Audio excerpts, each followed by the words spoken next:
Welcome to Millennials Are Killing Capitalism. It's good to be with you again. Proud of myself for figuring out how to turn back on the intro music after a couple of days. But I'm really looking forward to this conversation today. The individual that we're having with Charles Zhu, like known him for a few years now, studied with him, brilliant scholar, public intellectual, journalist, and and I should have practiced my pronunciation and didn't, so I will let him do the correct pronunciation of his organization. Um, but also, he's from Sovereign Media and also from Qiao Collective. He can correct that. But it's a diaspora Chinese media collective engaging imperialism, and they're just a great resource, right? And this is something that I mentioned when he joined us for the Empire of the Sun episode in passing. But it's something I've been thinking about a lot over the last couple of years as I think the real world catches up with some of the, you know, Western theory that we were, engaged with a few years ago and stuff like that. And the lack of materialist engagement with China in the West among the left, just is quite obvious, and our platform is a reflection of that as much of many others. We really have not done good work on this, right? And so I'm really excited to have this conversation with him today. We'll, continue to have more. Is my hope. And obviously, a lot of things over the past couple of years, particularly as we've seen the genocide in Gaza, this anti-imperialist resistance force of the axis of resistance, the war in Iran. In some ways, you can't talk about these things without having some kind of understanding of what is China's relationship to them. And I think also as we see US empire clearly in a decline, this brings up these questions more and more. And obviously, you know, if you watch something like, I know we haven't had one in a couple of years, but a presidential debate, you get every candidate on the platform, right, doing a kind of uh, baptism, right, of sorts of they all go through and try to sound more unhinged in their anti-China rhetoric than the last, right? And so obviously the ruling class in the United States is quite aligned on seeing China as the enemy of US imperialism, right? And so we need to dig into that. And then obviously there's a lot of topics that come up with that, right? And we see them in our comments. And it's some of the things that Charles reached out and wanted to talk about, right? Is how are people thinking about UN Security Council vetoes or non-vetoes? How are they thinking about, trade relationships that China has, even with the Zionist entity and these kind of things, right? And so these are important topics, and we haven't really engaged with them enough with somebody who has a really firm understanding of this. And so, Charles, welcome to the show. It's good to be with you. Excited to have this conversation with you today. Yeah, absolutely. It's a huge pleasure to be back on, Jay. And yeah, thanks so much for that really generous introduction. Please, before I go further, correct my mispronunciation of your organization and say a little bit about the work that you all have been doing over the last few years. Now, you honestly pretty much nailed it. So our name is Qiao Collective, spelled Qiao. And the name derives from a bit of wordplay in that there are two identically pronounced and very similar looking characters in Chinese, one of which means bridge, the other which means diaspora. And that kind of captures who we are as an org because we identify ourselves as anti-imperialists in the Chinese diaspora, based primarily in North America. Right, we have lots of members in the U.S. and Canada, a few in China as well, and we from the outset, back when we were founded in 2020. Really defined ourselves as a sort of bridge, right, between anti-imperialist voices in China, particularly those whose voices tend to be filtered out by the mainstream Western left on the basis of being insufficiently, let's say, dissident, right, with regards to the Communist Party, with regards to the Chinese government, and anti-imperialists here in the U.S. as well, right?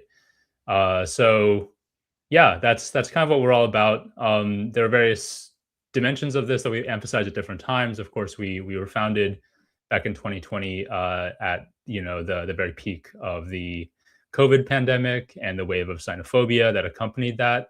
And so, our initial intervention was very much confronting sort of more mainstream lines of anti-China propaganda. But of course, as China's role in the world has continued to grow, and as we've had a broader and broader sort of media ecosystem and a broader base of people who are, on the whole, positive, right, about where these changes are headed. I think our work has sort of moved more and more in the direction of actually, emphasizing these through lines of Chinese internationalism, right, and helping to clarify analytically, without necessarily positioning ourselves as sort of like justifying, say like on moral grounds, right? Some of the nuances of Chinese foreign policy, some of the ways that's evolved, right? And recently, of course, especially since the start of the genocide in Gaza, and all the changes that have unleashed by Tufan al-Aqsa and its repercussions throughout West Asia, what some in the solidarity movement, who I believe are very well intentioned, right, see as shortcomings in that foreign policy. So it's interesting because we're, that's kind of like dealing with critiques from the other direction, so to speak. But it's something that we recognize as very important in this moment. As people reckon with what the rise of China, and the sort of transition to a multipolar world really means for the front lines of active kinetic resistance to imperialism. Yeah, no, thank you. Appreciate that. And maybe say a quick word about sovereign media. I think probably a lot of our audience is familiar with the work of sovereign media, but it is a very new platform and collection, coalition kind of. And so maybe say a little bit about the work of sovereign media as well. Yeah, definitely. So sovereign media is it's rooted in a coalition of sort of pre-existing anti-imperialist media formations with their sort of respective geographical areas of focus and expertise, right? And it came together last year, publicly launched last October. So Qiao Collective, with our focus on China, right, kind of came in at the ground level. That's how I wound up working for sovereign media, was through that connection. But some of the other coalition partners, there are quite a few in Latin America: Venezuela Analysis, Orinoco Tribune, Causacha News. We have Black Agenda Report as well, and also the media arm of the Communist Party Marxist Kenya, and sort of representing global, anti-imperialist perspectives from the Muslim world, right? The Ummah in particular, we have Vox Ummah. And so it's a platform, one, to strengthen bonds and, sort of cross-regional, cross sort of area, right? Connections between our different platforms, so as to refine our respective analyses, right, and align them, especially as we've been seeing this year in particular, right? The empire kind of lashes out, on at a breakneck pace, at its favored targets in one region of the world after another, right? In a way that can feel very, very difficult to keep pace with.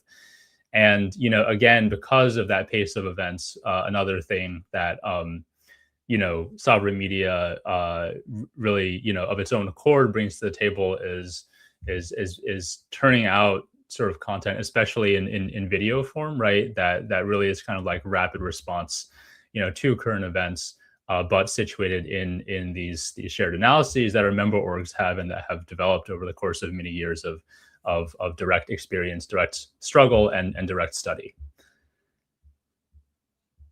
Yeah, no, appreciate it. The work is really important, and I was a fan of all of the platforms that are composed it before they were a part of it. But it's great to have you all like kind of working together in that way.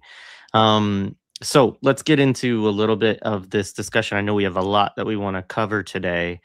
So, one of the things I know that you wanted to do at the outset was have a little bit of a conversation about how a lot of us, even on the anti imperialist left, even those who are not, anti China, may even, may sometimes we may be, lionize China too much, right? Or think China is going to be a savior or something like that. But, what are some of the common analytical approaches that you see? And what are some of their shortcomings? So let's kind of start with that. Yeah, absolutely. I guess before I jump into this, I want to give a shout out to Matteo Capasso, who now is visiting faculty at Xi'an University in Western China, and who gave a great interview just a couple days ago on Mamadou Tal's podcast, the Malcolm Effect, about this. I Yeah, think a lot of my very treatment good. today is going to be sort of complementary to that, right? But it's addressing a lot of these same questions. Um, yeah, so as you mentioned, there are these repeated tropes and tendencies that come up, which I find to be pervasive even in very sympathetic political circles, right? Like anti-imperialists, broadly supportive both of Chinese socialism and of the West Asian resistance axis.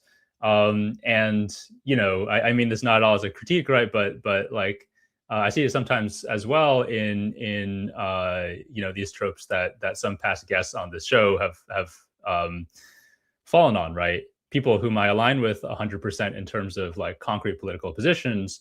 Um, but I think with China in particular, there can be some like lacunae, right, in the analysis that really need to be drawn out and clarified.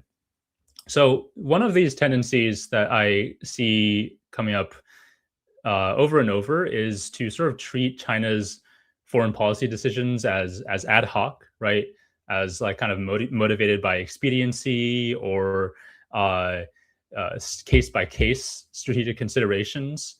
Rather than being what they are, which is a remarkably consistent application of really long held and publicly stated principles.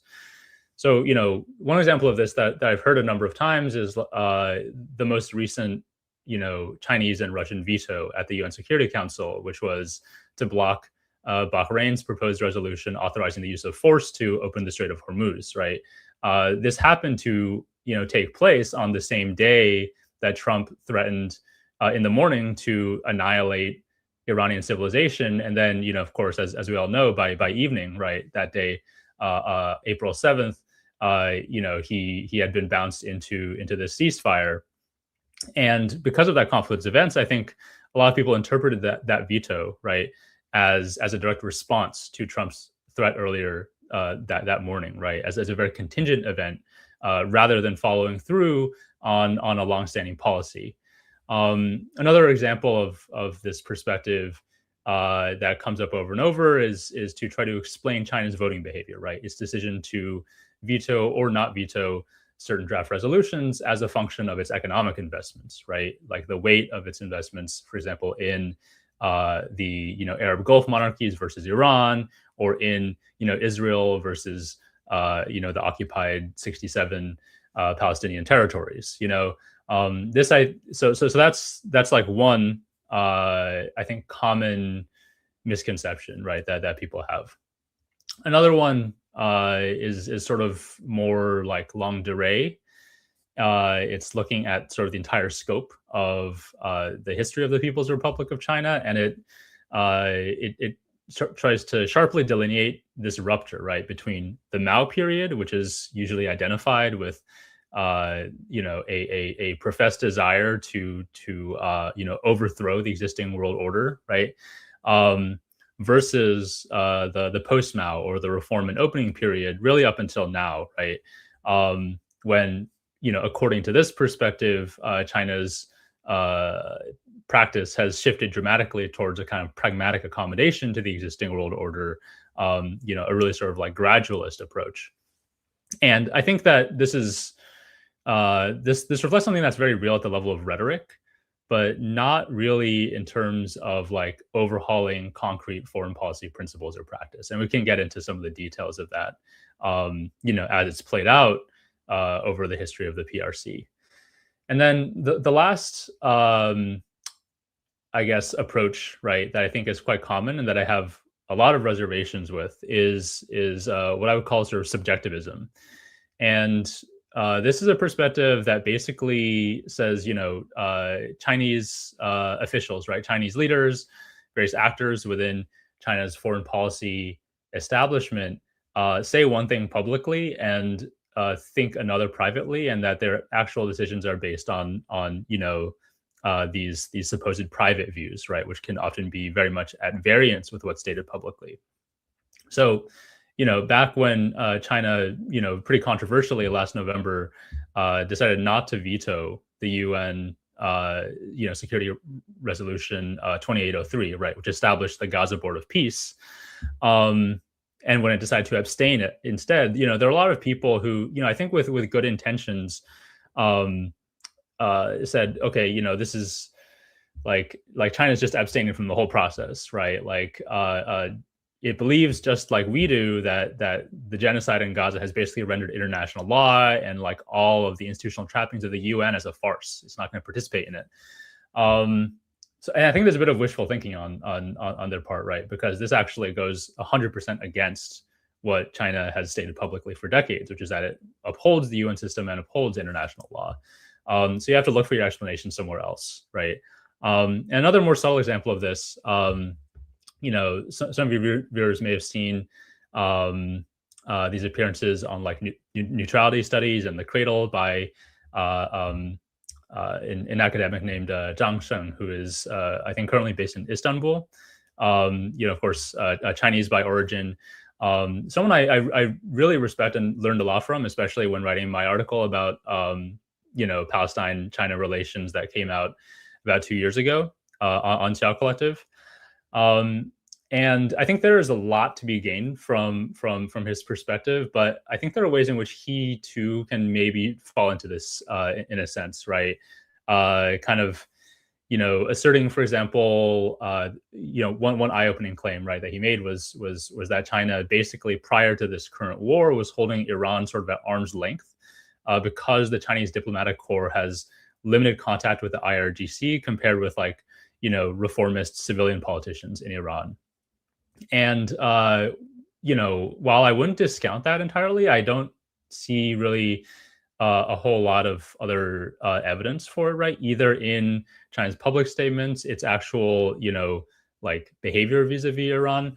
And I think there's a way that it tends also toward, this kind of like unhelpful imputing of a division, right, within the Iranian leadership between the military and civilian sides, right, which Mikey and a lot of his previous experiences has pushed back against. So yeah, like in general, those three, I think, shortcomings analytically, the kind of like ad hoc vibes based foreign policy, the sharp rupture between Mao and post-Mao, and then this kind of subjectivist fallacy, right? I see as being quite common even among people, of our political camp. And I think like we really need to delve into the history, right, to get a proper understanding of the shortcomings in these approaches. Appreciated. Yeah. So, I mean, very interested in the historical backdrop that's necessary and talking, and just in terms of like, how do we address these shortcomings and develop that more grounded analysis? So what are your suggestions there? Yeah, definitely. So I have a lot of thoughts about this, and might need to condense them a little bit, but I think we really need to look at a perspective that is informed by some concepts from mainstream international relations theory, right? As limited as those are, as blinkered as those are by their kind of like imperial core first world origins. but also examine them in relation to, how China understands its place in the interstate system, and also, its own rather tortured history, right, of fighting its way into that system, right, since the founding of the People's Republic in 1949. So, some of the concepts that I think we should be drawing on here, right, while critiquing them, are these sort of two competing definitions of sovereignty or statehood. There's one, the constitutive theory, as it's called, which basically posits that a state is sovereign if and only if it's recognized as such by other sovereign states. And there's another, right, the declarative theory, which says a state is sovereign if it actually governs its own well-defined territory and population, irrespective of whether other states recognize it or not, right? And of course, most UN member states, right, most countries in the world that are considered as such, have like a high degree of both, right? They're recognized by almost all UN members. They at least formally exercise sovereignty over their own territory, but there are exceptions, right? And this is where the actual history of a sort of fractured and inherently unequal world system, right? And the history of colonialism, the history of centuries of imperialism, really impinges on this analysis, because neither of these concepts actually get at the heart of we anti-imperialists, of what we anti-imperialists would call self-determination or genuine popular legitimacy. And that I think also needs to be brought into the picture, right? In a world where virtually every country on Earth, including in the global South, has formal or flag independence, but also the majority are under some form of neocolonial dependency. So yeah, having established that conceptual grounding, I think it's useful then to look at the very unusual position that the People's Republic of China was in when it was founded in 1949, which is that it came to being, right, through decades of revolutionary struggle, of anti-colonial national liberation, and then of people's war, right, in multiple different phases, led by the Communist Party of China. And so when the Communist Party liberated mainland China, right, when it liberated the vast majority of Chinese territory, the republic that it founded, right, the PRC, it enjoyed an unusually high degree among various sort of global South or post-colonial states, right, an unusually high degree of declarative sovereignty, right, of actual control over territory, meaningful self-determination, popular legitimacy rooted in struggle. But by virtue of the fact that it did not liberate all of Chinese territory, right, and that the old regime, the Kuomintang or KMT regime, backed by the U.S., led by Chiang Kai-shek, fled to Taiwan and continued to assert its authority over all of China, right, both Taiwan and the mainland, and was recognized as such, continued to be recognized as such, not just by the U.S. and its allies, but actually by the vast majority of countries in the world at the time. This meant that the People's Republic was actually burdened from the beginning by an exceptionally low degree of constitutive sovereignty, right, of like actual other countries that recognized it as the legitimate government of China. To put this in quantitative terms, in 1949, right, in the year of its founding, only 3 out of 59 member states of the UN recognized the People's Republic of China. This is the Soviet Union, Czechoslovakia, and Poland. There were about 7 or so other socialist states that were themselves not members of the UN that also did so, right? But however you count it, this is still like a pretty small minority of the countries in the world. And this meant that you have this weird situation where there's a country called China, whose seat at the UN is still being held by this US-backed rump, proxy regime, right, which only controls Taiwan, a tiny part of Chinese territory, but is recognized as the legitimate government of China, and which continues to sort of squat in that seat thanks to the vast majority of other countries in the world at the time, right? And so in response to this, this ties in some ways to questions of participation or non-participation in the UN as a structure, right? What the Soviet Union did, as the only permanent member of the UN Security Council that did recognize the PRC, was to boycott the Security Council and to boycott the UN basically entirely through most of 1950. And as many people may know, what this led to, right, was that the U.S. was able to push through unanimously a resolution in June 1950, after the start of what we call the Korean War, to basically give UN backing and UN authorization to this U.S.-led basically invasion, right, of the Korean Peninsula, with the express intention of preventing its socialist reunification. And the fact that this occurred under the UN flag, right? That the official name of this coalition actually was the UN forces, right? This meant that for the next 3 years, China, in alliance, of course, with the DPRK, had to literally fight the UN militarily, in formal terms, and then spend 2 decades after that fighting to enter the UN. So, this is a very unusual trajectory, right? Because even, in this age of rapid decolonization, national liberation, and so on, the usual pattern was that, a liberation movement would, take control of most or all of a country's territory, right? And then, on the basis of that fact, the colonial power and then following them, right?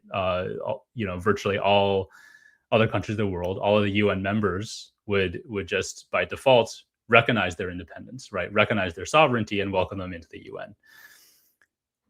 China, had to kind of get in the hard way, so to speak.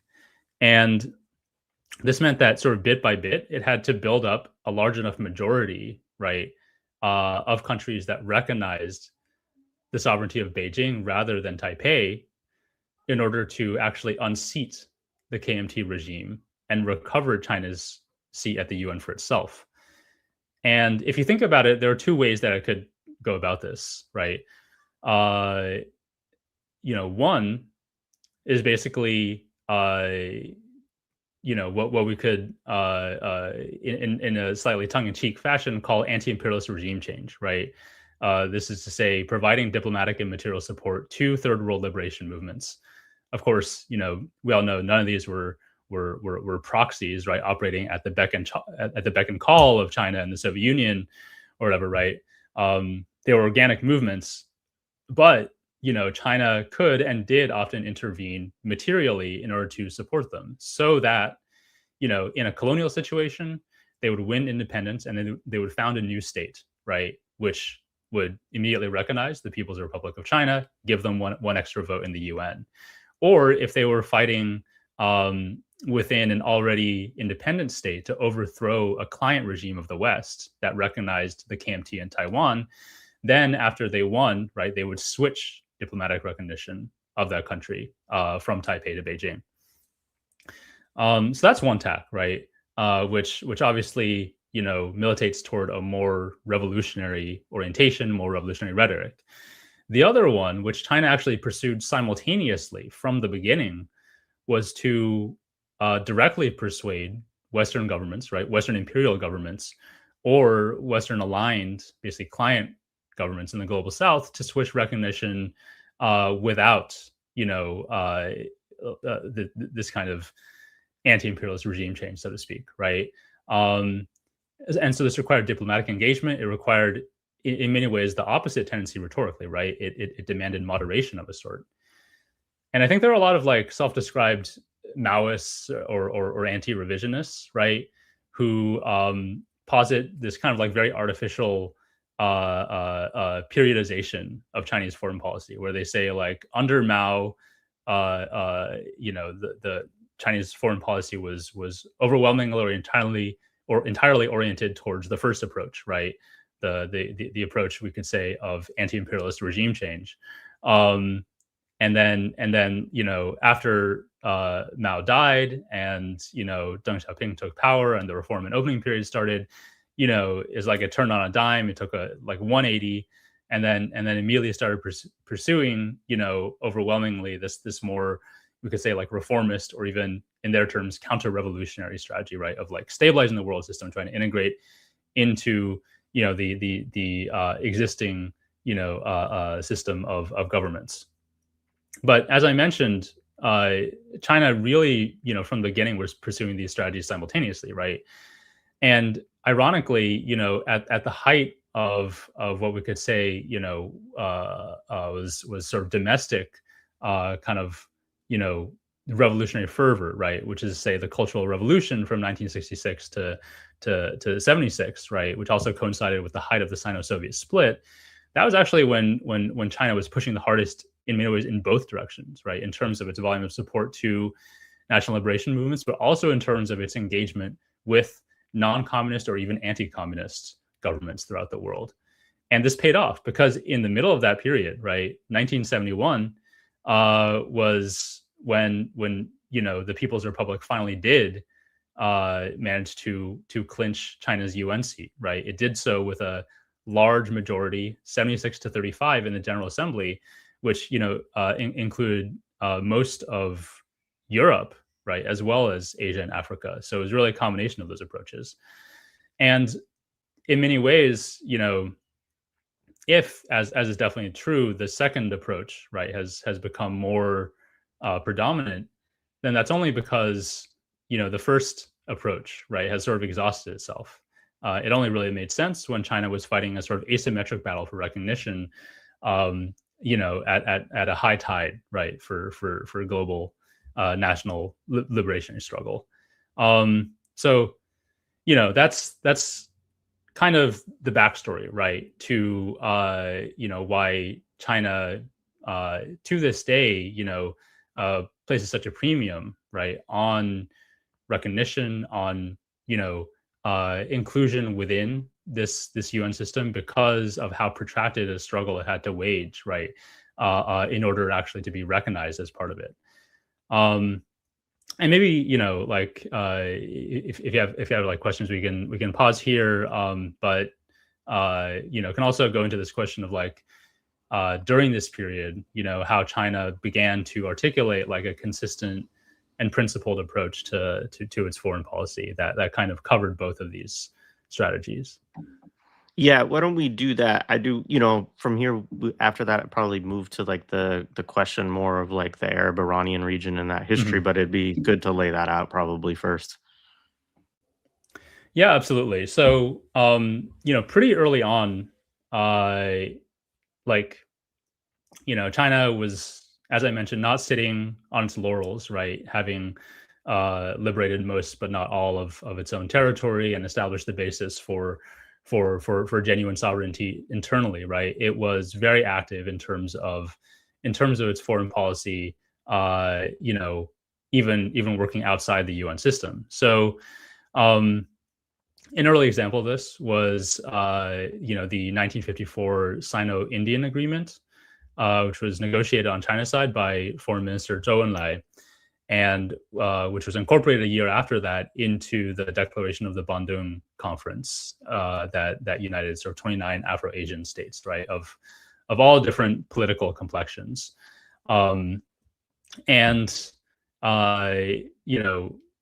at the core of this were what are called the 5 principles of peaceful coexistence, and these are now written into the Chinese constitution, right?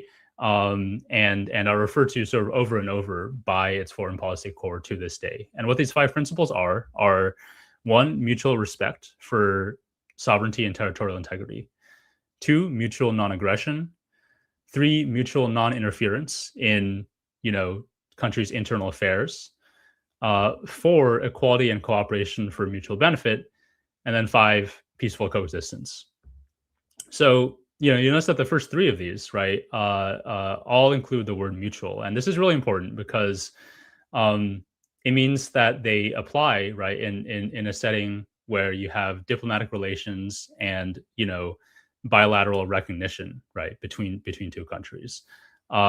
So what this meant was during the Mao period, right, and continuing on since, even though China, especially retrospectively, has this reputation for supporting like armed struggles rhetorically, diplomatically, materially throughout the world, it actually did so, or limited that support only to sort of active anti-colonial struggles or struggles within countries whose governments did not recognize the People's Republic of China, right? Um, some examples of these within China's immediate neighborhood, some of which are still kind of like live issues of debate today when it comes to self-identified Maoists, were Thailand and the Philippines, where up until 1975, China like quite actively supported Maoist insurgencies in both countries. But then once they normalized relations with the People's Republic in 1975, right? So this is say like still during the Cultural Revolution, while Mao was still alive, China cut off that support. Right, it would no longer be consistent with the principle of mutual non-interference in order, for China to be supporting that. And this gives rise to a situation today where virtually all countries in Southeast Asia are very tightly integrated with China. Right, on an individual basis, China is their largest trading partner. ASEAN, the Association of Southeast Asian Nations, as a bloc, is the single largest trading partner of China in the world. And, this is true regardless of which side these countries were on in the Cold War, right? Many of them, right, were basically Cold War proxies of the US, but have now very much made their peace with China. And another point about this is that this principle of non-interference, of mutual non-interference, it applies irrespective of what the other country's internal socio-political system is, or what its orientation is vis-a-vis U.S. or Western imperialism. Basically, if the other country's government recognizes the People's Republic, then China, for its part, will not question its popular legitimacy. Right? It won't call it out for being too close to the U.S. unless that directly threatens China's sovereignty, right? For example, if it's in China's neighborhood and it's hosting US bases, or if it's contesting China's territorial claims.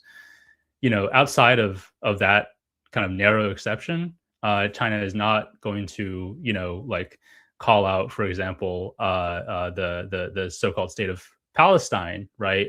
Which is, de facto an arm of the PLO and the Palestinian Authority as like, an illegitimate comprador collaborationist regime, right? It's not going to call out the Arab monarchies in the Gulf as U.S. neocolonies, even if that is true, and even if we should be doing so as anti-imperialists, right? For diplomatic reasons, China does not do so, and so I think like understanding that is really important in terms of identifying consistent through lines, right? In China's foreign policy, really in all different regions of the world, but particularly in the Arab-Iranian region, right, which is where we're going to be focusing on today. Yeah, absolutely. I mean, and I'm really interested to look into this because, there's been, there's a lot to dig into with this region historically. And obviously, it's also not, it's not the same as like Southeast Asia in terms of its proximity, but it's also not very far from China. Like it's a hell of a lot closer to China geographically than it is to like the United States, right? Which meddles to a much higher degree and much more militarily. So yeah, just give us a backdrop, because obviously, just for folks who are catching up and whatnot, like we will be getting to these UN Security Council resolutions, trade relationships, and all this other kind of stuff, as well as obviously to the question of Iran, which is obviously very much on folks' minds right now. But yeah, give us like some backdrop before we get into that. Yeah, definitely. So, as is my want, I kind of want to like rewind again to the very early years of the People's Republic, right? Um, and really emphasize that when it comes to various parts of the global South, and sort of their gradual sort of transition, right, from recognizing the KMT regime in Taiwan to recognizing the People's Republic. West Asia as a whole, like was kind of a latecomer in many ways. Basically, up until the mid 50s, the People's Republic actually had no diplomatic relations with any country in the region. Um, there's kind of an interesting side note here to this, which is that Israel, in fact, kind of strangely unilaterally decided to recognize the PRC in 1950. It was the first country in the region to do so, but China, did not reciprocate for 42 years. Right, it didn't reciprocate basically until the Oslo process, and this was probably a function of Israel being founded and with active backing from the Soviet bloc, right? This kind of confusion over whether this settler colony would, on the global stage, wind up in the Western camp or the Soviet camp or neither.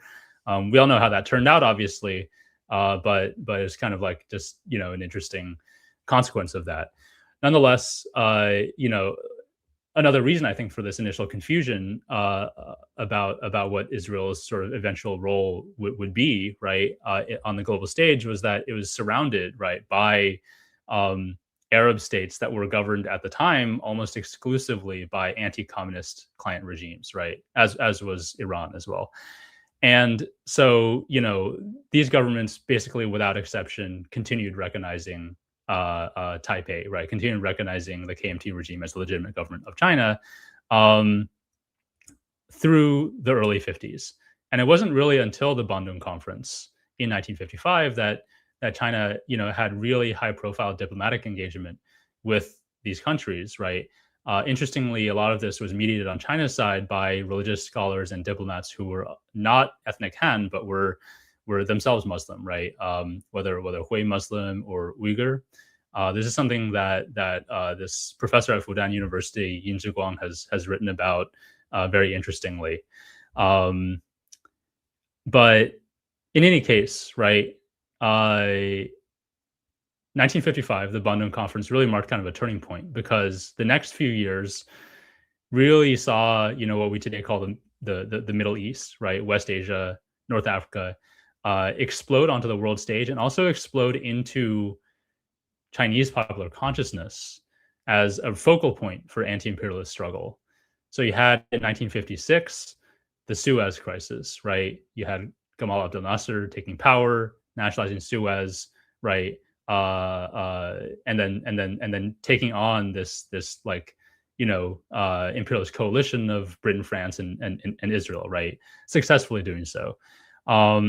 This is followed, soon after, right, by other waves of Arab socialist and nationalist struggle, like the Iraqi Revolution in 1958, and then one of the first really large-scale U.S. military interventions in the region in Lebanon also in 1958, right?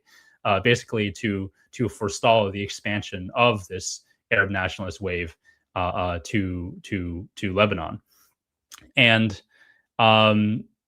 basically in almost all of these countries, right, as soon as you had Arab nationalist, Arab socialist governments come to power,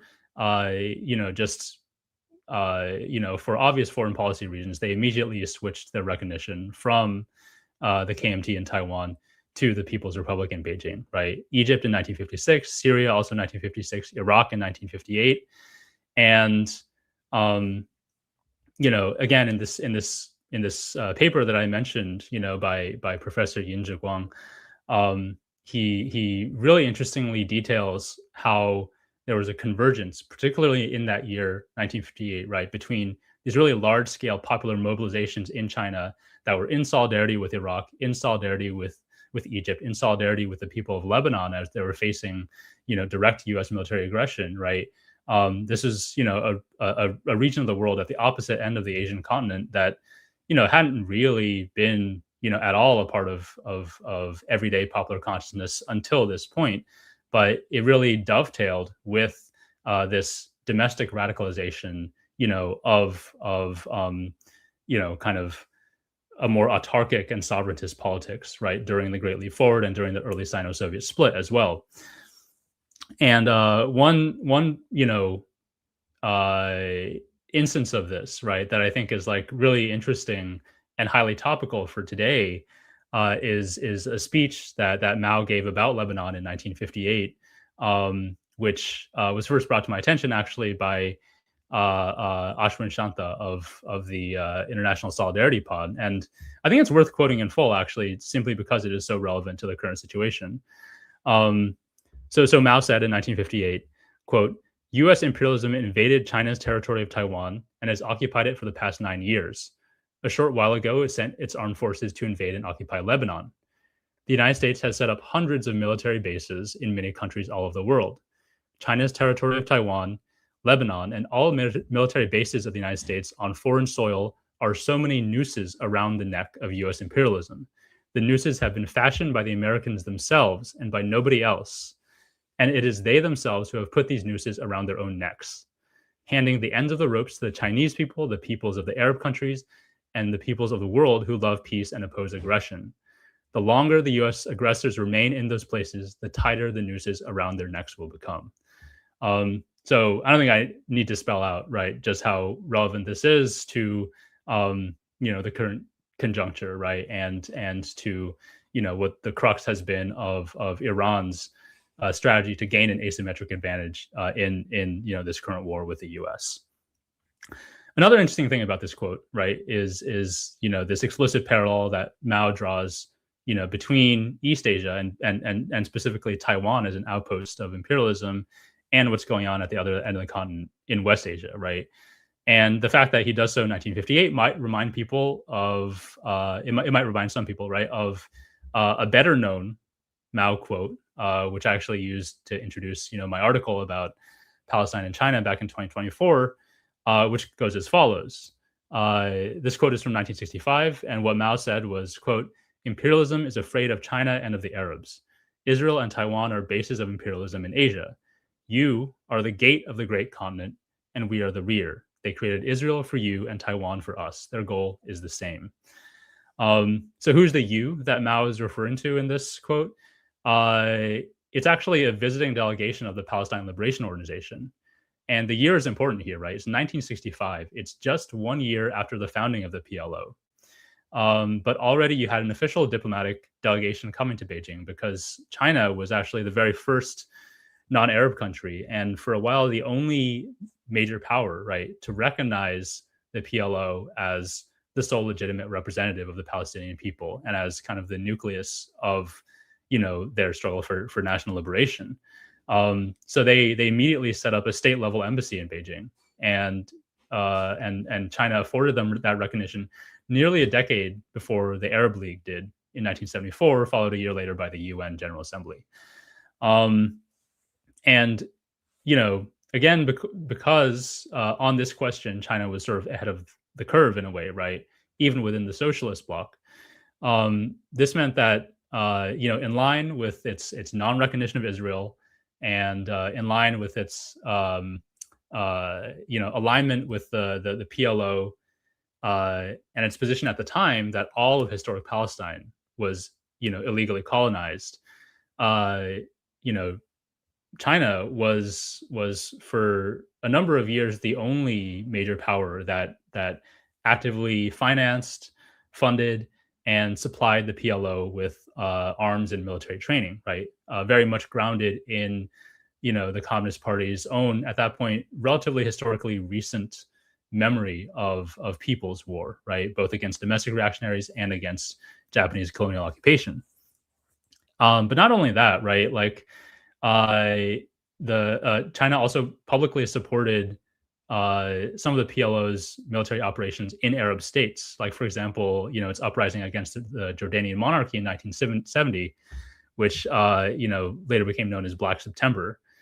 And this is still at the time consistent with the statement of the 5 principles of peaceful coexistence. Why? Because obviously at the time, neither Jordan nor any other Arab monarchy actually recognized the People's Republic, right? So it was consistent with its diplomatic practice to call for an armed uprising against this reactionary sort of bastion of imperialism in the region. But of course, as we know, that uprising failed, right? The PLO went into exile in Lebanon, and there, it was brutally sort of attacked and forced into exile as well in 1982, again by an Israeli invasion. And this sequence of really devastating military reversals, right, meant that by the time in 1988, when the PLO declared the independence of the state of Palestine, it was sort of its leadership, right, was so sort of divorced from organic conditions of revolutionary energy on the ground, taking the form of the first Intifada, that it was on its way to normalization with Israel, right, an unreciprocated recognition of the state of Israel and its quote unquote right to occupy 78% of historic Palestine. And what was ironic about that, right, about the PLO's capitulation to the so-called two-state solution at Oslo, was that if we think about the definitions of the competing definitions of statehood and sovereignty that we talked about earlier, right, in terms of the constitutive definition, that is to say, recognition by other states, Oslo and the so-called two-state solution actually elevated Palestine's formal constitutive statehood to unprecedented heights, right? To the point that today, it's formally recognized by almost as many states as Israel, right? 157 versus 163 UN members.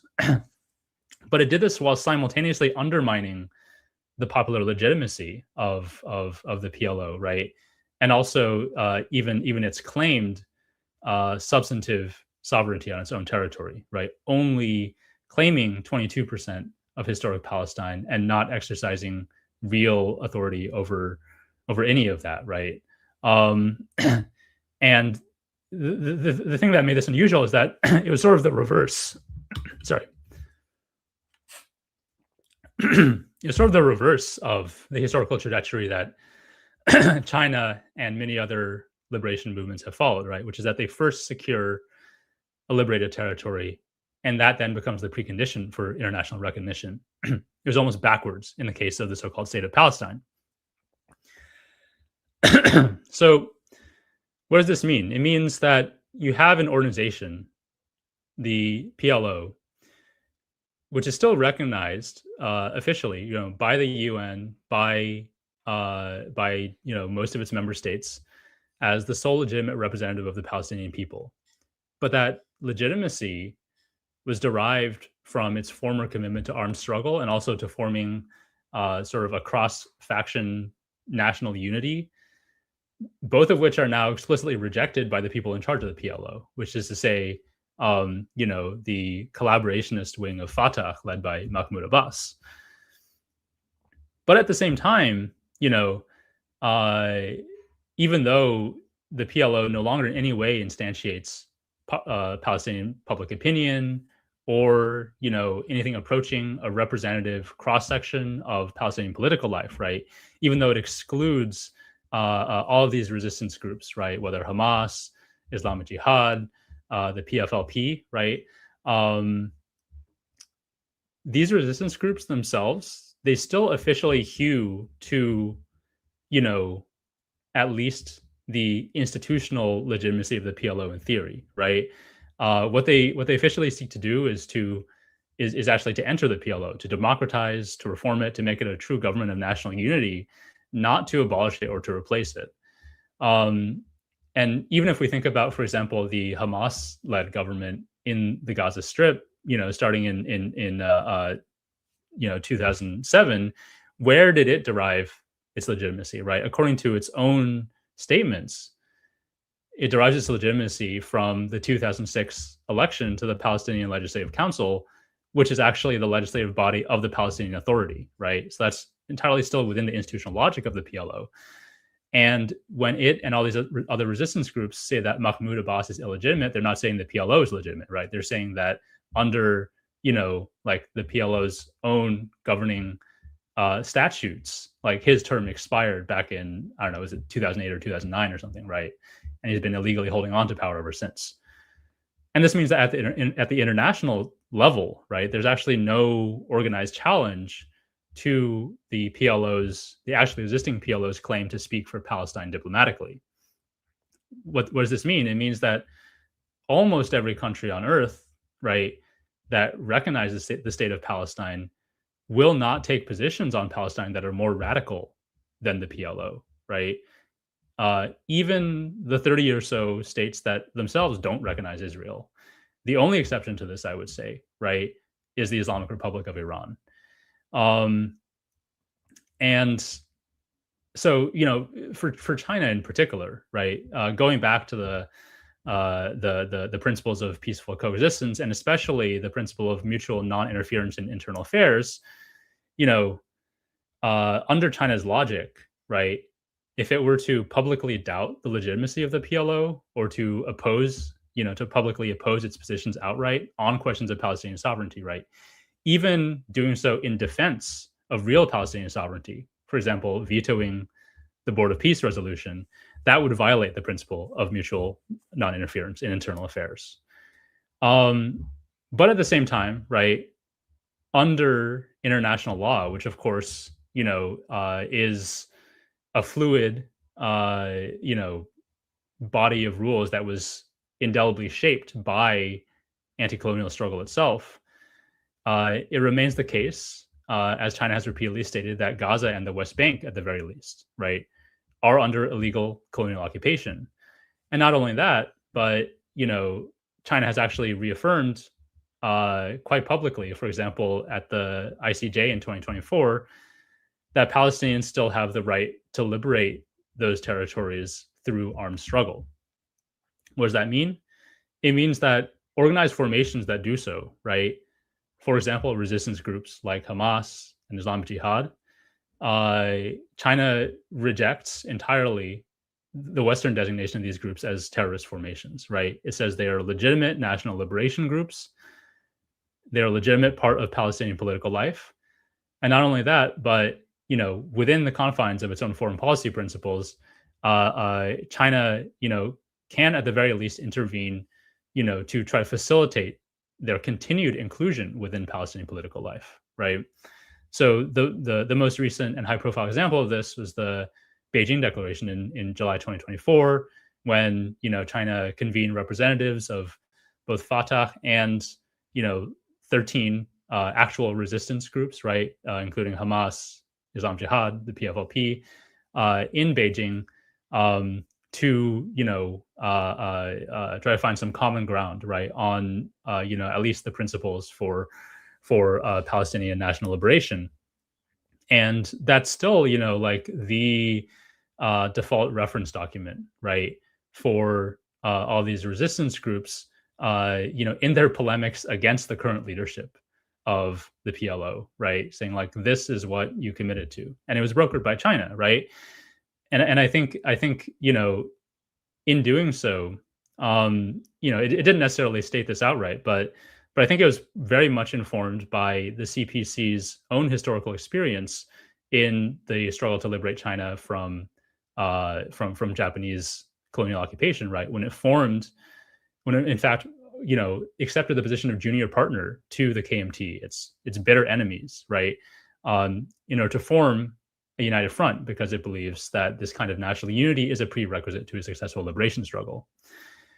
And this means that, like, people have a lot of frustration, and I think understandably so, right? When China, refers back to this concept of a two-state solution. But I think, when China refers to the two-state solution, it's actually talking about something quite qualitatively different from the West, right? It envisions, like, based on its public statements, based on its concrete historical practice, what it refers to is a Palestinian state that is territorially sovereign and contiguous, at least within Gaza and the West Bank, that is inclusive of all political factions, including resistance groups, and that is capable of armed self-defense. This is sort of the complete opposite, right, of what the West demands in exchange for recognition of Palestine, which is basically politicide, right, the abrogation of armed self-defense, and basically the denial of all of the actual trappings of sovereignty. In contrast to this, I think China's vision, even if it's not necessarily a permanent solution, right? I think we all, if we're honest with ourselves, realize that no such two-state arrangement can be, with Israel being the genocidal hellhole that it is. It still aligns with what is being proposed by the resistance right now, which is a hudna, right, a long-term truce along the 67 borders, right, and the incorporation of the arms of the resistance into a unified Palestinian national army. I think it's entirely compatible with that, and the resistance itself knows that even if it will never recognize Israel, this kind of intermediate stepping stone, right,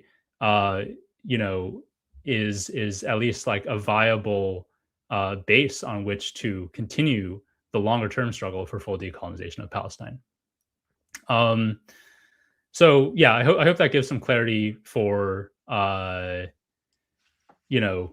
policy vis-a-vis Palestine, how it's evolved historically in dialectical relationship with the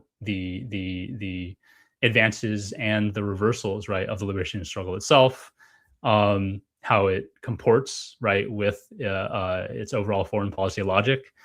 And I guess we can also talk a little bit about the China's relations with the rest of the region, how they were evolving during this time. Yeah, I mean, I think before we do that, maybe it would help to talk a little bit about specifically the Board of Peace resolution, right, and then the non-veto in that instance, right? Because I mean, I know we want to kind of talk about all of these together and talk about how the logic can be consistent, right, or we can see the through lines and that sort of thing. But I think when you talk about this discussion, I mean, obviously, what you're talking about is them trying to navigate contradictions, right, which do exist within the Palestine national movement, right, however we might think of that, right, because obviously the Palestinian Authority and the history of the PLO represent a historical strain of that China and, like you said, countries that recognize Palestine. I mean, this is part of the whole thing that, like, Ali Abu Nima and others, when they would talk about the kind of sham that is recognition of the state of Palestine, a lot of, folks we've had on from the West Bank and so on, right, would say, like, we live under the Palestinian Authority, and essentially this is a collaborationist regime that is sort of like, and really outsources basically the violence and administration of Zionism to, kind of Palestinian figures, right? So I get it, and I understand this discussion of what you're talking about via Japan, right, and the strategy of the Communist Party to align with the KMT, and the nationalists to go against it, and even though they had been fighting war with them, and we've talked about that, like how ridiculous and amazing and difficult that is to imagine in terms of thinking about even the dialectical materialist approach and Mao, right, of like, him literally saying, like, okay, I know we've been at war with these guys for so many years, but we're going to join them and fight this other group of people, right? So I get all that, but I think that for people, and I do, look, I admit also that I think for many people, and Matteo Capasso brought this up in his conversation with Mamadou Tall and the Malcolm Effect, is that we do at certain times when we feel helpless, right, in the West, we want a savior, right? We want to see China say no and like stand in firmly, right, and hold up the kind of banner of revolution or of anti-imperialism in this instance, right, and have this full kind of rejectionist stance. But the Board of Peace thing is a really fascinating, not in a good way, project, obviously, because all of the ways that it kind of denies, it's a denial of sovereignty in many ways, right? Like it's actually um kind of managing it through this international body that's not even, I mean, I don't know what accountability metrics there are at all to even the UN for the Board of Peace. Like, um, so just I guess talk a little bit more about the Board of Peace and how you understand the logic of that specific non-veto. Yeah, definitely.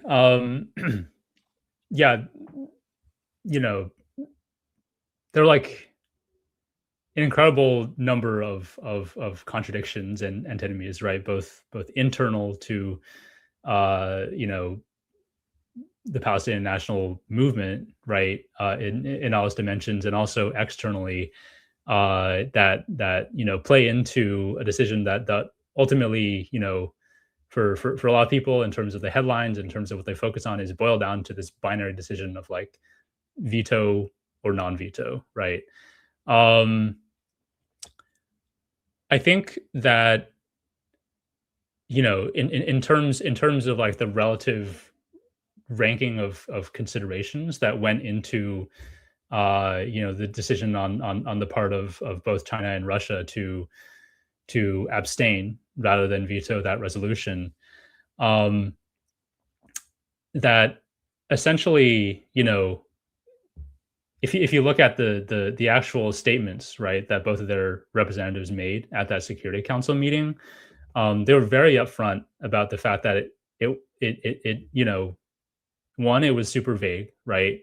And we know that Trump and his cronies have taken advantage of that vagueness to introduce like an insane degree of mission creep, and also like implantation of highly transactional and corrupt kind of like real estate logic into the charter of the Board of Peace, right? Um, but also that on the face of it, even with what was already specified, it would be a denial of Palestinian sovereignty, right? Like both China and Russia stated that quite outright. Um, but in terms of the ultimate deciding factor, right? Like I think I think both recognized along the lines of what a lot of analysts, right, like Craig Mahiber for one, have rightly called out, which is that even on the face of it, the resolution as written was in violation of international law, right? I think both China and Russia ultimately opted to prioritize over the letter of international law itself the principle of non-interference, right, in internal affairs. Basically, considering that, you know, even though we now know, right, the plan has morphed into like or the plan for the so-called Board of Peace has morphed into something that expands beyond the remit of Gaza and even of Palestine itself, right? Like the resolution itself concerned, the internal affairs of Palestine, uh, and specifically concerned, the territory of the Gaza Strip, which is internationally, again, this is certainly China's logic, probably Russia's as well, right? Internationally speaking, that is, you know, formally the sovereign territory of the state of Palestine. And so I think to the extent that they could, without actually endorsing what they themselves identified as a violation of Palestinian sovereignty, they did defer, right, to this logic that between an officially internationally recognized government that we have relations with, right, of the state of Palestine, which is actually supporting this very abrogation of its own sovereignty, and a higher principle, right, of international law, um, that like what is most consistent with our longstanding practice is to defer to this kind of like formal principle of non-interference, right? That like, um, yeah, like to do otherwise, I think by this logic, right? Which I think you can critique quite legitimately, but I think just this was the operating logic of that decision. To do otherwise would basically be to say that great powers, right, can decide over the head of over the heads of the existing internationally recognized leadership, however illegitimate in actuality, right, of a government. You know, uh, how to decide questions of its own sovereignty, right, and how to decide whether and if international law applies on its territory. There's a lot about the situation that was paradoxical. I think ultimately what it boiled down to was prioritizing, this formal adherence to non-interference over, you know, like, uh, you know, like what we could say was like a more principled defense of Palestinian sovereignty than the official government of the state of Palestine was willing to do. Right. Yeah. Yeah, we can come back to that, later. Folks may have other questions about it, but um, we do want to talk about the other ones and talk about Iran as well. But maybe is there other regional history that you want to bring in terms of China's relationships? I don't know, maybe specifically with regard to Iran. But I know Yemen, I know Oman. I mean, there's a lot of interesting history to dig into there. So let's lay at least some of that out before we kind of talk about holistically the rest of the vetoes. Yeah, yeah. We can go over this fairly quickly, but it is of course relevant because in a very real sense, not just Iran but also its neighbors, right? The Arab monarchies on the other side of the Persian Gulf are all now parties, to this war one way or not, or one way or another. So I mentioned earlier how 1971 marked this turning point, right, for China in terms of finally entering the UN, and sort of coinciding with that, actually, it marked at a global scale, sort of a turn uh, towards seeking recognition from existing established states, including reactionary ones, like states aligned with U.S. imperialism, highly anti-communist regimes, right? Um, just across the board as a strategy that was more viable than kind of supporting armed struggle, like anywhere and everywhere possible against those regimes, right? And so it's kind of fitting in that sense that 1971 was also the year that China normalized relationships with the first two U.S. aligned monarchies that recognized it in the region, right? Namely, Iran under the Shah and Kuwait. And then several years later, it normalized ties with Jordan in 1977 and Oman in 1978. These are notable because uh, up until that point, fairly recently, China had actually been supporting large-scale armed uprisings that aimed to overthrow both governments entirely. Right? I mentioned earlier, Black September in 1970, led by the PLO against the Jordanian monarchy. There was also, like almost up until the moment that China normalized ties with Oman in 1978, the Darfur rebellion in the westernmost reaches of Oman, which was led by this Marxist-Leninist Maoist, basically armed formation called the Popular Front for the Liberation of the occupied Arabian Gulf. Yeah, really interesting formation. Not enough time to get into it here, but its long-term aim was actually to liberate not just Oman, but the entire Gulf, right? From these comprador monarchies. In any case, that then brings us to 1979, another world historic anti-imperialist revolution in Iran, right? That brings to power, a new government, the Islamic Republic, which with its particular orientation regards both the U.S. and the Soviet Union as kind of kind of existential threats and ideological enemies, right? Like in official parlance at the time, actually, like you had the U.S. as the Great Satan, but the Soviet Union was referred to as the Lesser Satan, not to be confused with Little Satan, which is Israel, right? But in any case, China, because at this point, it was still quite autonomous of both China and the Soviet Union, retained good relations with Iran after this revolutionary process. Um, it was the largest arms supplier to Iran during the 8-year imposed war against Iraq. It also somewhat opportunistically did, arm Iraq to a lesser extent as well.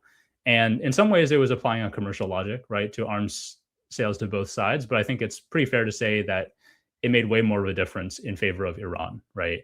In particular, the Silkworm anti-ship missile, which was highly effective, in the original tanker war against Iraq in the 80s, and has since become the kind of foundation for the defensive systems that Iran now uses to exert sovereignty over the Strait of Hormuz. Another sort of interesting, result of this was that almost immediately after the end of the war, the then president of Iran, a certain Ali Khamenei, actually made, in return, like a goodwill visit to China and to the DPRK, which was also a major supplier of arms to Iran during the war.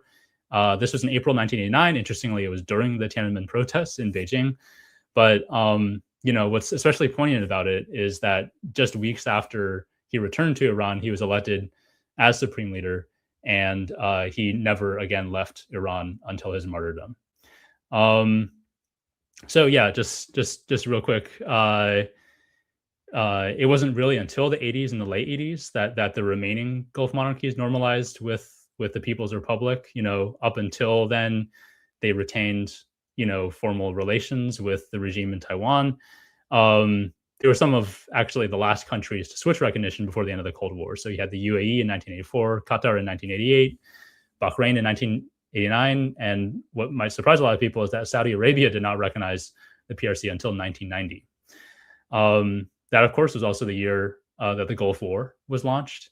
That was, of course, nominally in response to Saddam Hussein's invasion of Kuwait, but it was authorized. The multinational US-led coalition was authorized by the UN Security Council, and both China and the Soviet Union, in one of its last acts, right, before its dissolution, voted for that, right? So it inaugurated this 2-decade period when both China and Russia, even as permanent members of the Security Council with veto power, really didn't exercise it very much, right? They didn't put up a whole lot of appreciable resistance to U.S. hegemony. They either abstained or actively voted for UN sanctions, not just on Iraq throughout the 90s, but also Afghanistan, and later even on Iran itself, right, in the early 2000s over its nuclear program. And I think the way that I consider this, at least on China's part, right, is that it basically de facto introduced like an exception to the principle of non-interference in internal affairs, which is that, if it is framed, in terms of the collective security of the so-called international community against threats like, quote unquote, terrorism or nuclear proliferation, some infringement of sovereignty from the supranational level, from the UN level, is okay, right? Really, this was, it should be regarded as a de facto concession to US unipolar hegemony during this period, at a time when both China and when China was much weaker than it is now, and when Russia was far weaker than it was during the Soviet period. But really, where this turned, right, the real wake-up call for both countries, I think, was Libya in 2011, where this Security Council resolution, initially authorizing a no-fly zone, morphed into a whole regime change operation with devastating effects. And to this day, right, throughout the ensuing decade and a half, China and Russia have repeatedly referred to Libya, right, when they justify like why they have since vetoed many more resolutions, particularly in regards to Syria and most recently Iran.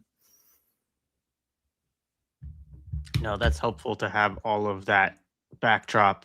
And I will just say one thing to folks. I will ask some of the questions that folks have in the chat, but I do want to also clarify that the purpose of this conversation is not necessarily to provide like a rigorous defense of China's positions in all of these ways, right? It's to seek to understand the logics and to have a better analysis, right, of how does China approach these situations. It's not to say, as Charles always already said, that we couldn't critique or think that a different principle should be operative or whatever else, right? But it's to understand the history and the consistency and so on and so forth, and we can dig into that a little bit more. But I think that that's an important thing to state at the outset, because I see some people saying, I'm not satisfied with these answers. And I think to some extent, I understand that, right? Like it's not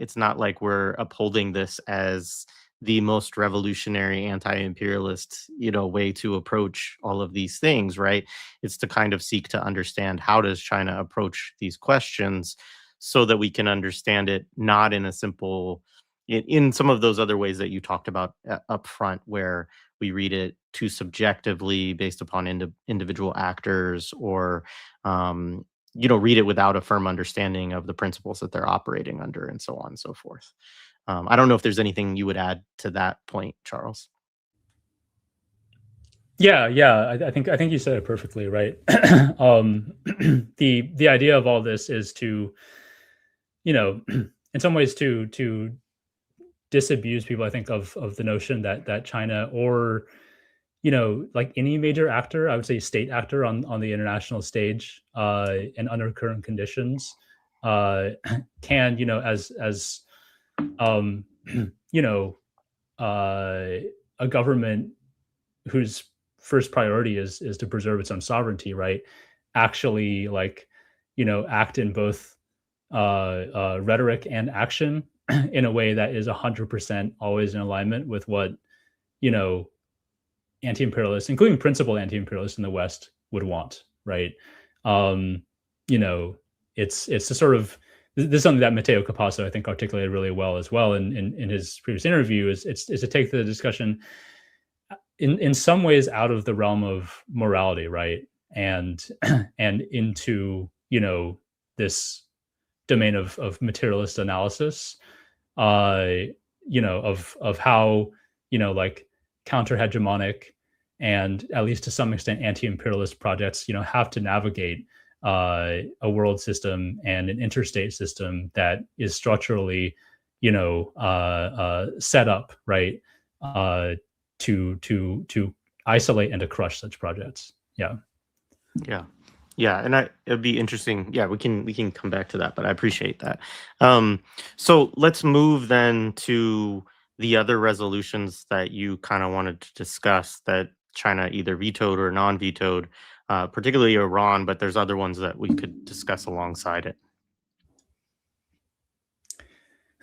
Yeah, so I dropped in the chat, Jared, a link to this kind of like a decision tree that I made. If we can like maybe pull that up.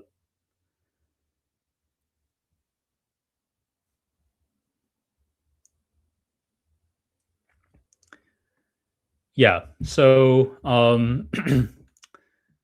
hopefully people can read this. The text might be a little bit small. Yeah, that's better. Great. So basically the question here is the UN Security Council is debating a resolution that targets country A, right? And in order to sort of like work through the process that I think based on historical evidence and in conformity with these 5 principles of peaceful coexistence, that China basically adheres to in deciding whether or not to veto such a resolution, there are sort of 3 questions that you have to ask, right? The first question, it's not so relevant anymore because the vast majority of countries in the world do have diplomatic relations with China. It was more operative in the past, right? Because some of China's earlier vetoes, in fact, its first 3 vetoes and its only solo vetoes on the Security Council, concerned, either admission to the UN in the case of Bangladesh in 1972, or the continuation of peacekeeping missions in countries that did not have diplomatic relations with the PRC, right? This is, so those are all prior to the year 2000. And this is not really like a consideration that applies concretely anymore. So for countries that do have diplomatic relations with China, right, that are being targeted by UN resolutions, you then have to ask, does that country's internationally recognized government support or oppose the resolution? And this is what brings in, the contradictions that I articulated earlier, where, there are formally internationally recognized governments for certain countries that, to varying degrees, either don't have popular legitimacy or don't actually have, effective territorial control over their own claimed territory, but nonetheless occupy the UNC, right? Nonetheless, have diplomatic relations with China. And so there are 3 examples that I wanted to point to here, where you have this kind of situation, and where I think anti-imperialists rightly would dismiss the positions of the official government outright as like, like the opinion of like a U.S. comprador puppet regime, right? There was Yemen in 2024 when the Security Council was debating, whether to demand that Ansar Allah cease its blockade of the Red Sea in solidarity with Gaza, right? Obviously, the way that it was written was very skewed, but the reason I think that both China and Russia abstained rather than vetoing the resolution, which passed, right, is that, for reasons that I think, are legitimately up for debate, every country on earth other than Iran still officially recognizes the so-called internationally recognized government of Yemen, even though it's even though it's a joke, right? Like even though it's literally the Saudi puppet regime that operates out of Riyadh, that nonetheless is the formal reality, right? Whereas the Ansar Allah government is only recognized by Iran. So based on that principle, like China and Russia did not veto this resolution, did not support it either. Another example is Haiti, right? The so-called gang suppression force in 2025. This resolution was actively supported by the official government of Haiti, led by Ariel Henry, who, as we know from our comrades at Black Alliance for Peace, et cetera, is an unelected, basically puppet of Western interests as well. But again, because because it was cajoled into supporting this resolution, China and Russia abstained rather than vetoing it. And then the Board of Peace, right? Last November, we sort of already gone over in detail how the posture of the official state of Palestine, the PLO, kind of ruled out, right? At least under this logic, the possibility of China and Russia going over the heads, right, of that government to oppose that resolution. So then the third question, right, like if you do have an internationally recognized government that opposes the resolution, is would it actually materially infringe on that country's sovereignty? And this, I think, gets into a confusion that a lot of people had, right, about why China and Russia did not veto the first resolution put forward by Bahrain, right, near the start of the war, which kind of symbolically condemned Iran's retaliatory strikes without naming the U.S. and Israel for provoking the war and starting the war in the first place. In their statements to the Security Council, both China and Russia basically said, like, we cannot support this resolution because it's entirely imbalanced. It is entirely ass backwards in terms of the root causes of the war. But I think the reason that they didn't veto is that you know, it ultimately was a purely symbolic statement of condemnation. It did not have any enforcement mechanism, and this meant that it would not actually give UN sanction to any actual military action that would infringe Iran's sovereignty on its own territory. Right, like all it ultimately amounted to was a symbolic condemnation of Iranian actions outside its territory. Um, Whereas a month later, right, you had this decisive second resolution also put forward by Bahrain, which was a very different story, right? Because it would actually give you an authorization to military action, under the pretext of opening the Strait of Hormuz. And what that would do effectively is give UN sanction then to the existing campaign of U.S. and Israeli attacks on sovereign Iranian territory. Right? It would basically give UN license to that, and for that reason, it was qualitatively different. Right? It would, if seen through, if enacted, further entrench and legitimize the material infringement of Iranian sovereignty by the U.S. and Israel. And that's why China and Russia, for the second resolution, did in fact veto it. And I've listed here as well a number of previous instances, specifically when China did so, right, with regards to Myanmar in 2007, Zimbabwe in 2008, Syria through the entirety of its civil war, and then later examples involving Venezuela, DPRK, and then the U.S. Proposed resolutions regarding Gaza that did not include a ceasefire, right, over the first 2 years of the genocide. All of those, were opposed by the sitting recognized governments of those countries, and including the state of Palestine, the PLO, in regards to the U.S. resolutions, right? And so they met all three criteria, and for that reason, China and Russia did veto them. I would mention as well that China is quite a bit more conservative in its veto policy than Russia is. China, I think, is tied with France for the fewest number of vetoes in UN Security Council history, whereas Russia and the Soviet Union have cast the most vetoes. But this is why I think if you look at the limited number of times that China has vetoed, you can very clearly discern these patterns and these consistent principles in accordance with its longstanding historical practice, right? That it's following in order to decide, whether or not to veto. And as I mentioned, right, the reason I put possible veto rather than no veto there was that there were prior instances, right, in the 90s and the early 2000s when China opted, in fact, not to veto, for example, UN sanctions on Iraq or Iran or so on. That, I think, does represent a qualitative shift between its practice then and its current practice now, where it'd be very hard to imagine either China or Russia abstaining, right, on a further sanctions package against Iran or the DPRK, for example.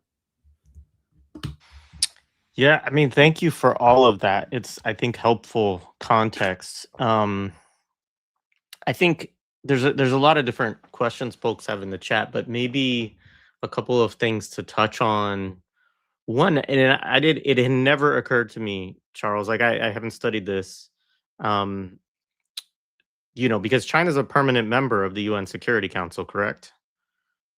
Yeah, and it had never occurred to me that is because so they didn't have that, so that status belonged to the Taiwan government until China achieved recognition of that seat, essentially.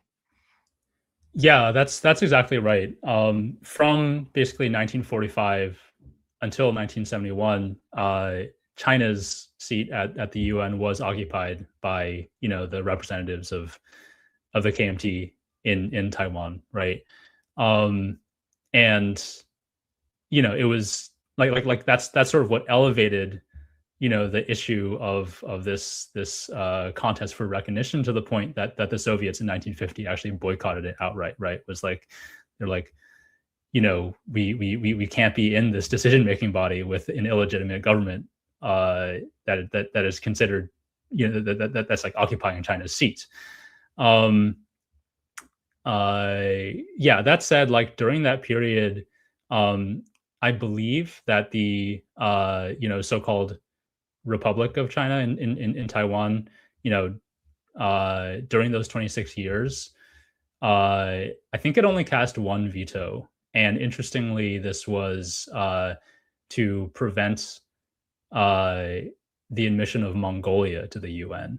And the reason for this is because actually, like, not only did the formal territorial claims of the so-called Republic of China and Taiwan extend to all of today's China, they also included like Mongolia, right? So they didn't recognize its independence, and to admit it to the UN would basically be to do so de facto. So that, that's kind of just like a weird historical footnote.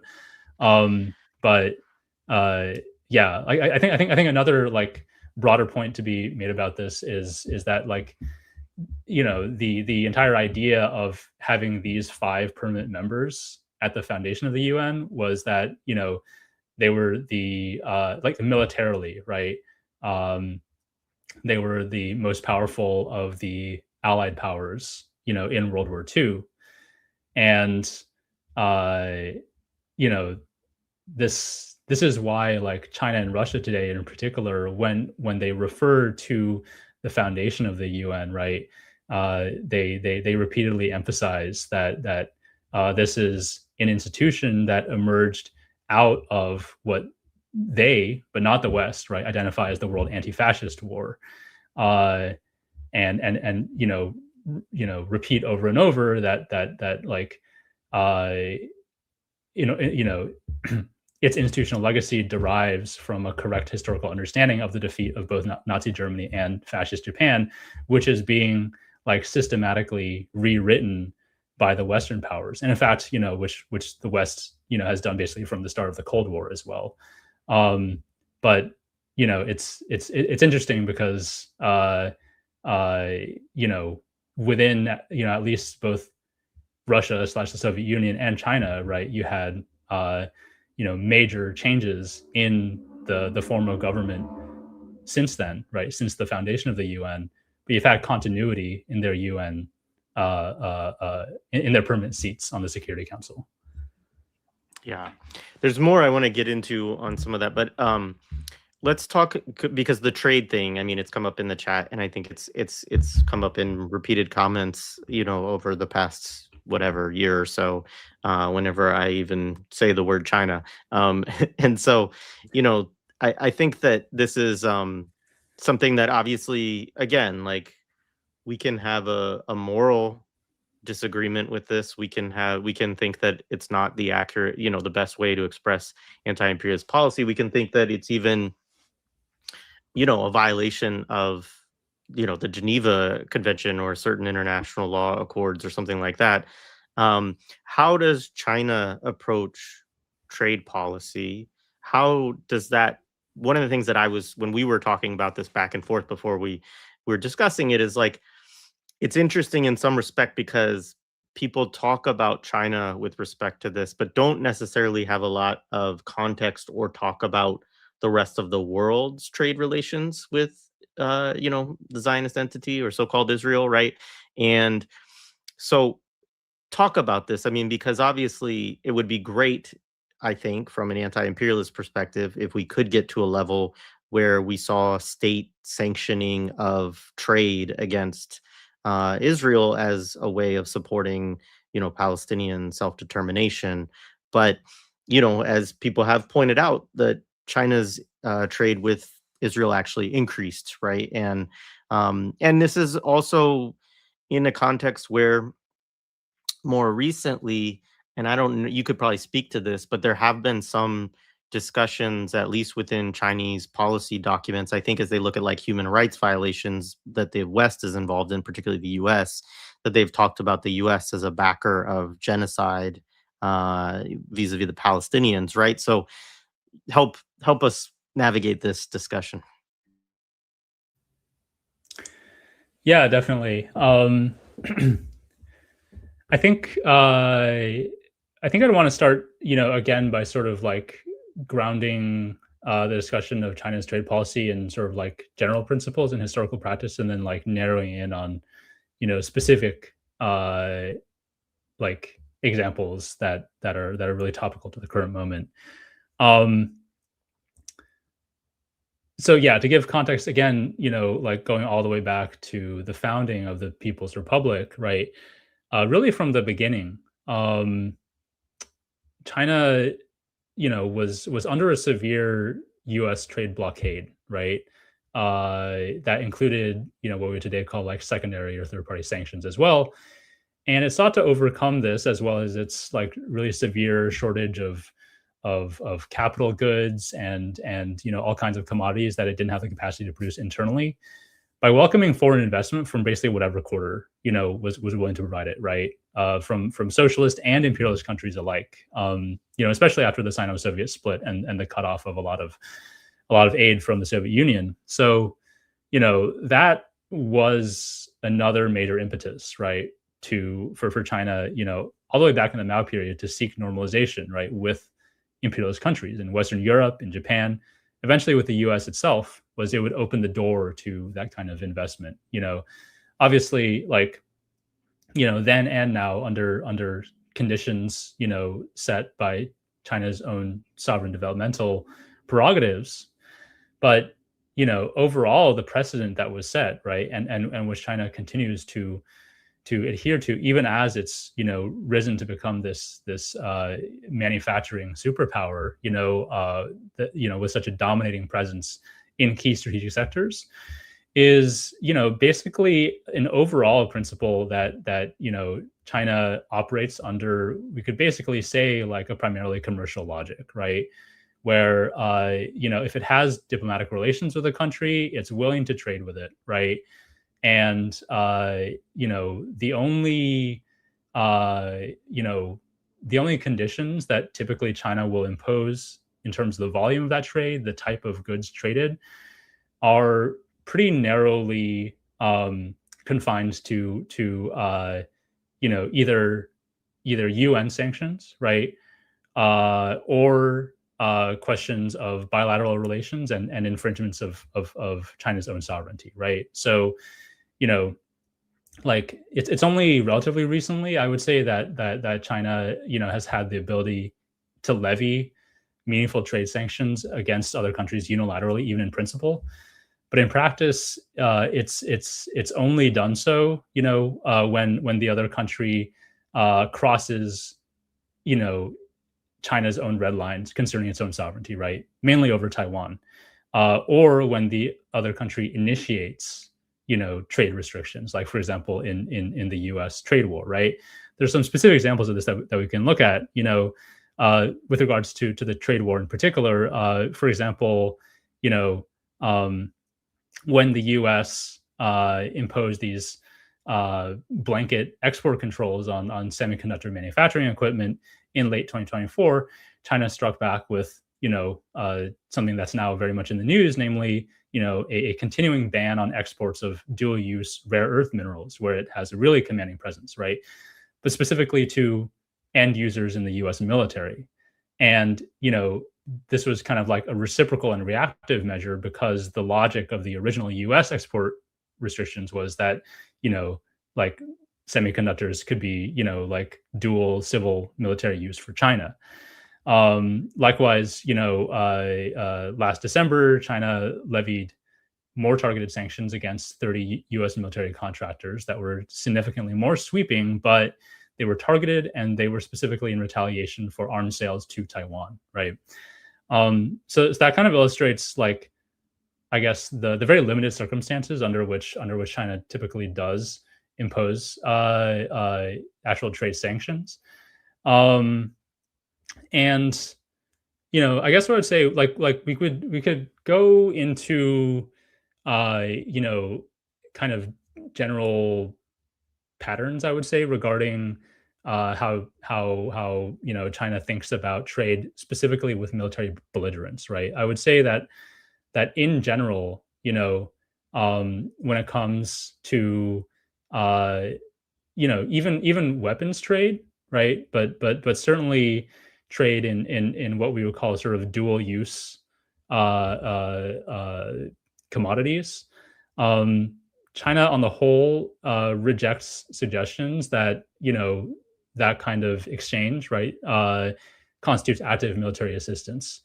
The thing is, it usually only has to respond to such accusations from Western imperialists, right? So when it's Western countries making these accusations, right, which are sort of public enough and potentially potentially impactful enough on the international stage to force China to respond. They're usually criticizing, for example, China's export of like semiconducting chips to Russia during the war in Ukraine, right?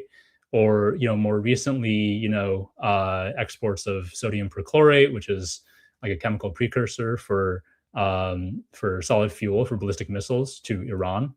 Um, uh, and China's response is essentially like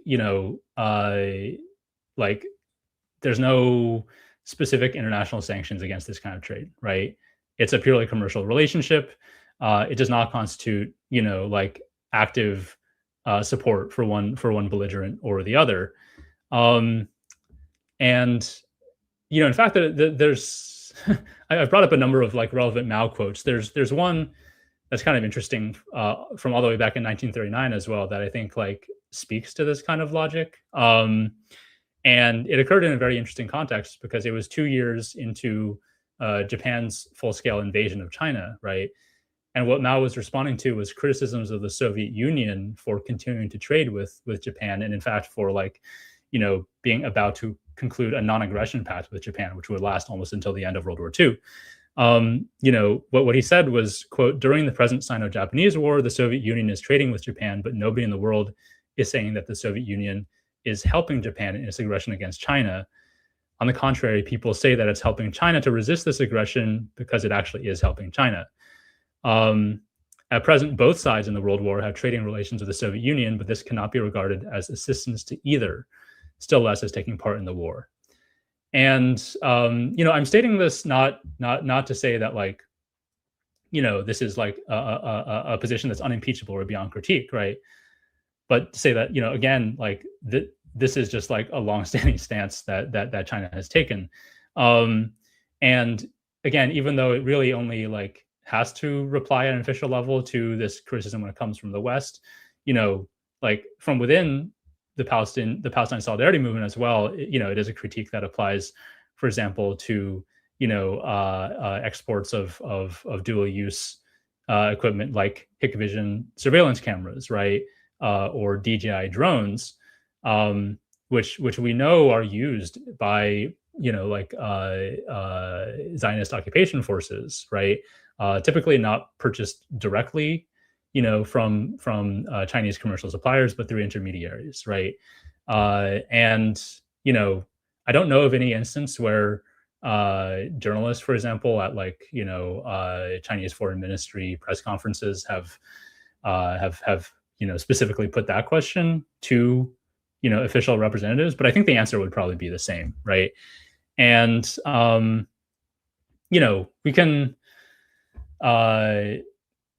we can debate, right, like the validity of that position. I'm simply stating that's what it is, right, and that it's grounded in this long-standing history that China consistently applied, even when it concerned its allies' trade with the enemy that was actually directly attacking and occupying it in 1939. So yeah, I guess we can get into this into some of the specifics, but I want to like lay that out just as a grounding for No, discussion. I appreciate it. I think it's important. I mean, I don't know if you've looked at this, Charles. We talked about it a little bit, you and I, but like, I think one thing that might be helpful is like how many countries are doing some form of real trade sanction or restriction with Israel right now, like, or within the last couple of years. And I know, the South African case, like, was an interesting one that you brought up to me that I wasn't aware of. Yeah, yeah. I think for you know for those of us in the solidarity movement, the picture on this front is pretty grim, across the board, right? Um, as I mentioned, right, like according to this sort of like internally consistent logic, regarding trade policy that China has kind of always insisted upon, um, you know, I hope it gives like more perspective as to why, for China in particular, to impose like unilateral sanctions on its trade with Israel that go like well beyond, um, or that apply to its actually existing trade with Israel, right? It would be like a major break with existing practice uh, to do that, absent a direct threat from Israel to China's own national security or sovereignty, right? For example, if like Netanyahu were to like for some reason like switch recognition back to Taipei, right, which I'm sure would make the Taiwan authorities overjoyed, given their Zionist orientation, then that would change the picture immediately for China, right? And I think on a moral basis, like I can understand why people are like, okay, like why is that the red line, right? Um, but again, it's because like only when China's own sovereign security come to the picture, like do trade sanctions then actually like come on the table. Um, you know, on a moral level, I completely agree with the argument, in general, right, for any country that even if it has this established policy, like the Gaza genocide is like such uh an unspeakable affront, right, to basic humanity that it warrants such a drastic rupture, right? Um, but all I would say is that by that measure, like almost every country in the global south like falls grievously short, right? To say nothing obviously of the Western countries where most of us actually live. Um, there's really only one like quite unfortunately like quite isolated and honorable exception to this that I can think of, which is Colombia, right? As a side note, on the diplomatic front, Colombia is one of only 3 countries in the world that actually cut diplomatic ties with Israel after October 7th, alongside Nicaragua and Belize. Like Bolivia was a fourth, but then recently, of course, it elected a right wing president who restored ties with Israel, right? So it's another manifestation of this, which is that Colombia has kind of been very much the exception here in terms of actually levying meaningful trade sanctions on Israel in this entire 2+ years of genocide, namely by banning coal exports, right? And it should be lauded for that, but should be recognized just how isolated that was, and I think like for me, one of the most stunning and sobering signs of how isolated that move was that of all countries on earth, the one that who's at least like uh, private corporations, right, with necessarily sanctioned from the government, moved almost immediately to make up for the shortfall of Colombian coal was none other than South Africa, right?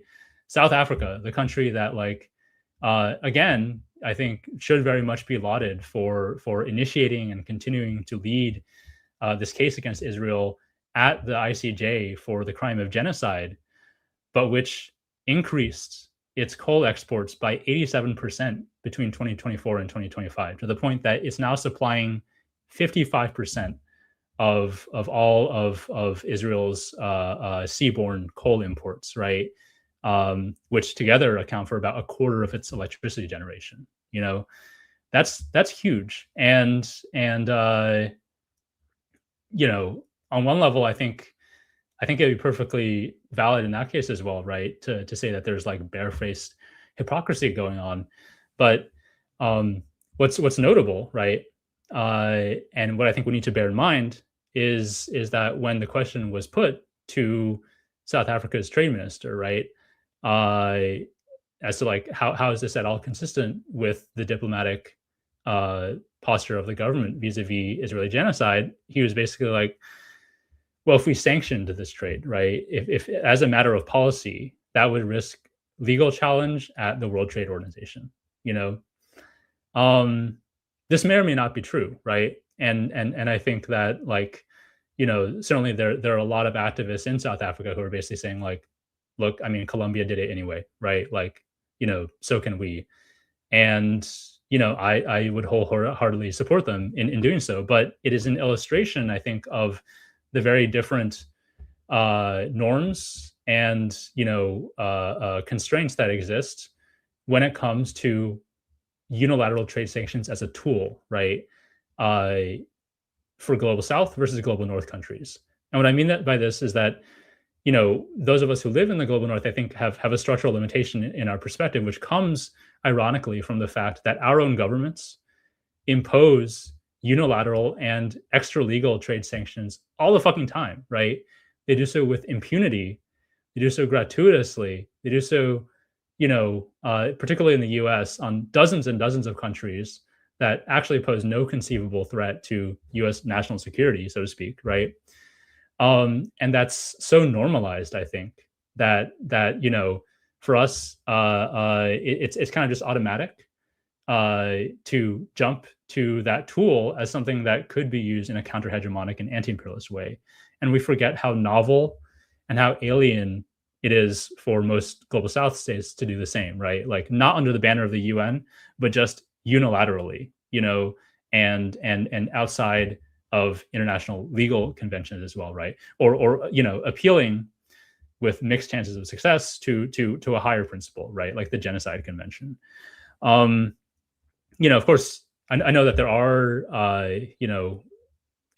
initiatives to kind of change this norm, right? To reestablish a new one that specifically would coordinate trade policy across like a large number of countries in the global South in order to like materially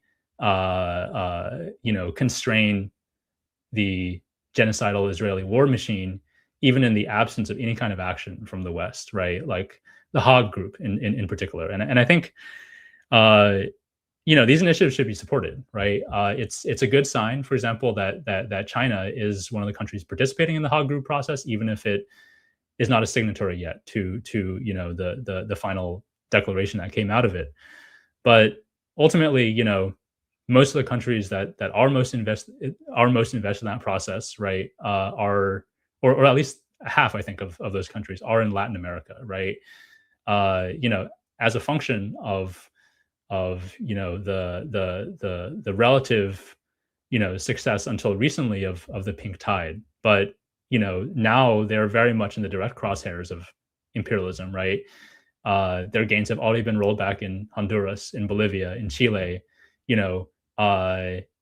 That's already like a good fraction of the countries that are involved in the Hague Group, and even were it not for that, this whole process would move by necessity very, very slowly, right? In comparison with I would say like the urgency of the moment. So this is why at the end of the day, I think that there's a very specific combination that's needed, in order to make this kind of effective unilateral trade sanction on Israel and on imperialism more generally, right? Like actually feasible at both an objective and a subjective level, right? You need, full sovereignty. You need, in fact, a degree of disconnection, like forcible disconnection from the global capitalist economy, right? Usually because of ironically, illegal U.S. sanctions, right? You need a sovereign military capacity, a will to resist that has been built up through decades, right? Of resilience to imperialist hybrid warfare, and you also need fortuitous geography, right? And there are really only two state or quasi-state formations at this current moment that have all of those, right? The Islamic Republic of Iran and the Ansar Allah government in Yemen. And I think I'm 100% in awe, right, of what they have been able to accomplish. I think we also need to be honest about the fact that like that combination of ingredients, you know, uh, like really at the moment it is just those two formations that have them, right? And that's the reason why the only effective unilateral blockades that we've seen actually make a difference, in this genocide or in curtailing, Israeli aggression across the region as a whole, uh, are the blockades in the Bab el-Mandab and in the Strait of Hormuz that Yemen and Iran have applied. That's a really good point. I appreciate it. So that kind of, I think, now after all of this sobering up, I think it gives us a point to talk about a bigger question, which I do think is on a lot of folks' mind, right? Which is, and I really appreciate the point you're making. I also, Matteo Capazzo made it excellently, I thought, also in the conversation with Mamadou Tall, of our conditioning in the West. I mean, we talk about sanctions and we talk about how, I know that a lot of us as anti-imperialists, we don't care about international law anymore. Like, we're like, just throw it all out, right? Um, but we, what was I going to say that in relation to? Just sanctions, right? Because this notion of sanctioning, right, that the UN is the body that produces sanctions, that the kind of world system as it exists, this liberal world order that was established post World War II, right, that are legal in a sense, right? And what the US does when it unilaterally sanctions countries is illegal. It's just that they do it anyways because they are militarily belligerent. They have bases all over the world, and they figure, like, who's going to do anything to us, right? And that is a product of imperialism.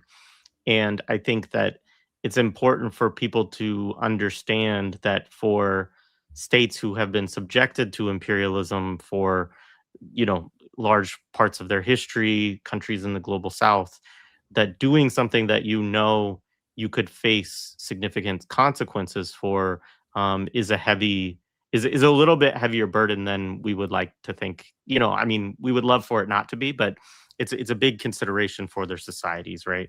Um, and for their governments more directly, I guess. But having said that, like, one of the things that we also do have to think about a lot, right? And I think we need to be sober and analytical in this as well, is that it does really feel, and I use feel even though that's like an affective discussion to some extent, but that US imperialism is declining, right? And I think that there are also a lot of things that we could point to in the world. We could point to how difficult it has been for them to achieve s- its military and political goals in Iran, at least thus far. There's a lot of different indicators of this, I think, that it is in the decline. Um, and even though it's in the decline, obviously, as a lot of people have said, that doesn't mean that it's going to become less violent. It probably means that it also will be more violent, and we will see more of these kind of, moments that we see, whether it's Venezuela, whether it's Iran, whether it's supporting the genocide in Palestine.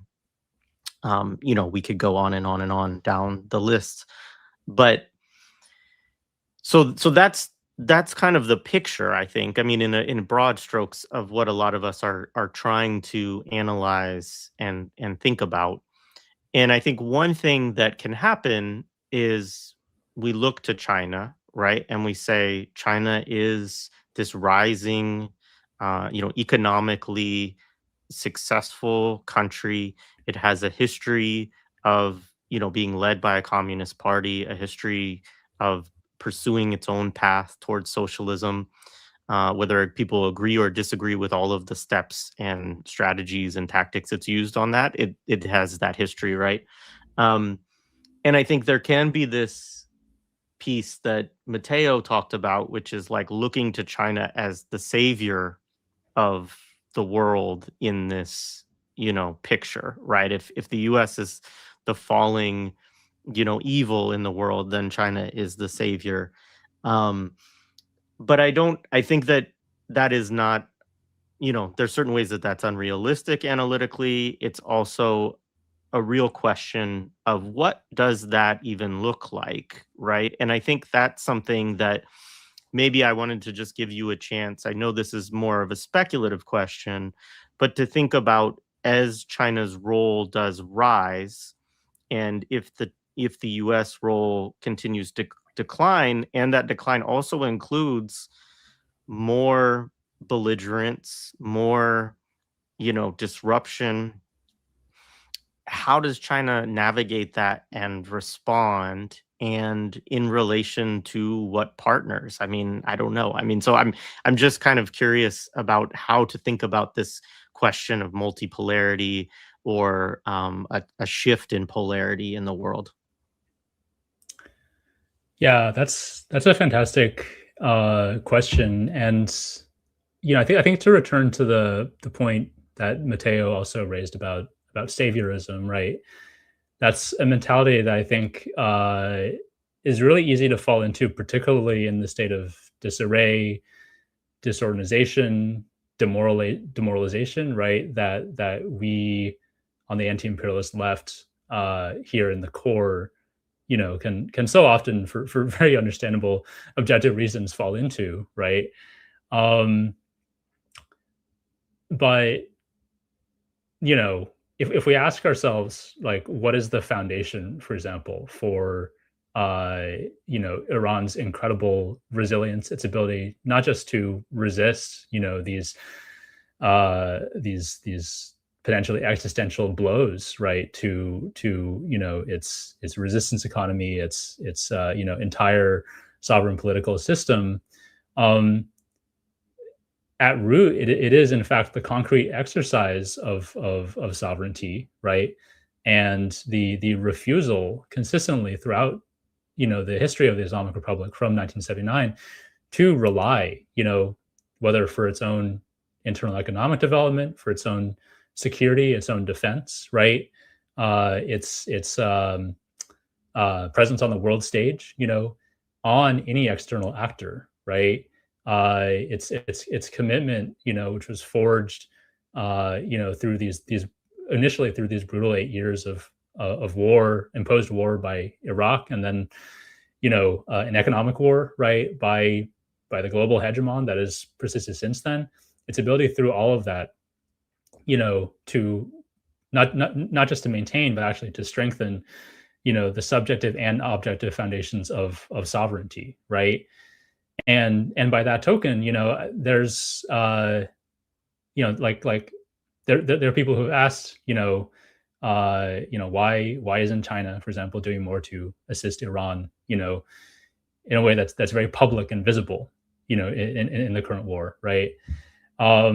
And I think again, that's coming from a mentality where we ourselves, in the imperial core, are living under a conjoined sort of Zionist and U.S. imperialist ruling class that flaunts the degree to which it's buttressing and in fact like wholly like holding up the Zionist colonial project, right?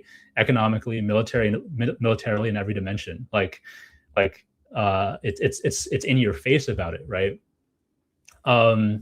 Whereas when it comes to Iran and China, right, and you could apply this to many other relationships between China and other actors that are currently like more directly in the crosshairs of the imperial war machine, though we know that China remains kind of like the pacing threat, as they call it, right, the final target. Like when it comes to China's relationships with you name it, Iran, Cuba, the DPRK, right? Like, one, there's a lot that isn't public, right? And I mentioned earlier this kind of fallacy of subjectivism, right? We shouldn't, on the one hand, like, give in to unfounded speculations about what the nature of that assistance is, but we should also realize that there's a very good reason why what assistance is being there is like not made public, right?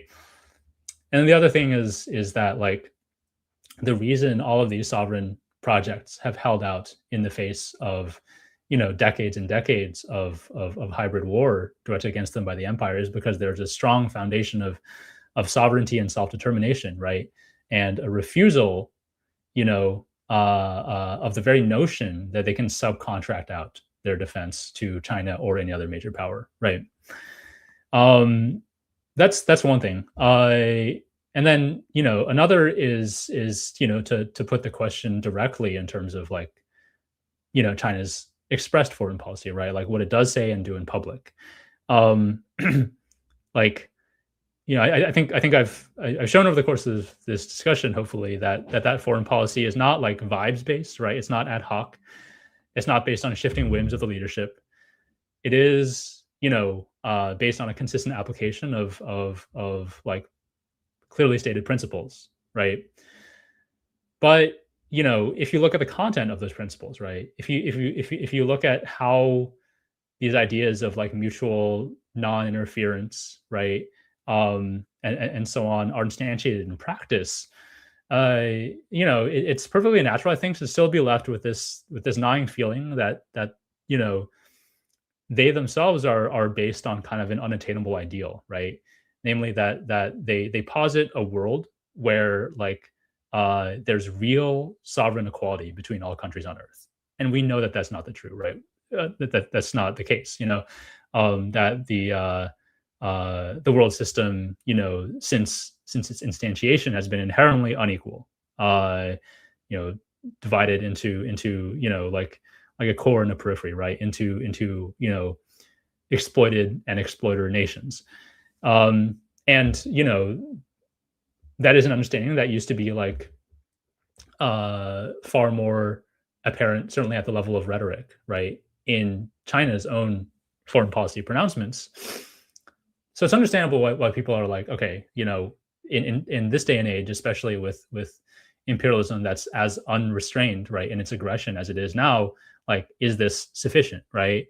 If China, like, formally treats the interstate system as a level playing field, if it refuses to overtly play favorites between different countries depending on their anti-imperialist bona fides, then is it not just like trying to wish this world into being, right? Like doesn't that in effect actually reinforce the existing inequalities, the existing advantages, right? Materially, ideologically, so on, that the West and its vassals have. And my answer to this is that, like, again, look at what Iran has been able to accomplish, right?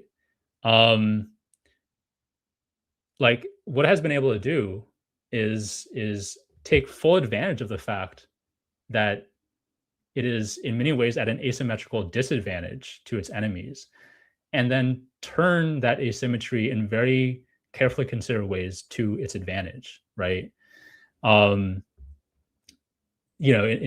terms of like making this very careful calculation of how resource intensive, how financially expensive it is, right, to produce, to maintain these billion-dollar radars at like 19 different locations throughout West Asia, and just how cheaply with enough resourcefulness and engineering ingenuity, you can knock them out with $7,000 drones, right?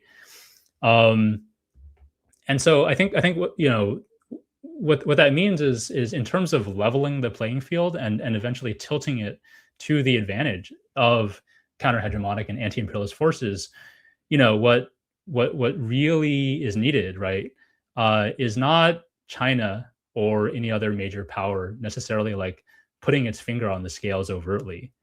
It's that actual exercise of sovereignty, right? And this kind of careful study and practice of asymmetrical people's war, right? Updated for the technological era that we are in, which I think Iran has really perfectly carried through in practice during this war. Um, I guess another way to put this in economic terms is that, like, by virtue of the fact that Iran is sovereign because it has, its own developmental strategy that it executes as a result of its own capacity for self-determination. you know, when China buys, for example, $1 million of sanctioned Iranian oil, right, which we know, it's been buying, up to 90% of that supply since the start of Trump's maximum pressure sanctions campaign, right? When China buys $1 million of Iranian oil, it's doing far more, like dollar for dollar to support Iran and building its resistance economy than it does for Saudi Arabia, for example. If it buys if it buys $1 million of Saudi oil, or invests $1 million in, like, some like AI boondoggle, right? And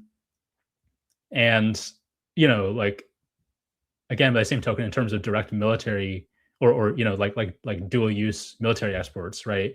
Uh, you know, if China exports a kilo of sodium perchlorate to be used in an Iranian ballistic missile, uh, that is likely to do far more than, like a comparable value, right, of gallium or some other rare earth mineral going to the U.S., likely being diverted, right, into a THAAD radar to skirt, Chinese sanctions, because that missile can then later destroy that radar, right, for far more cheaply.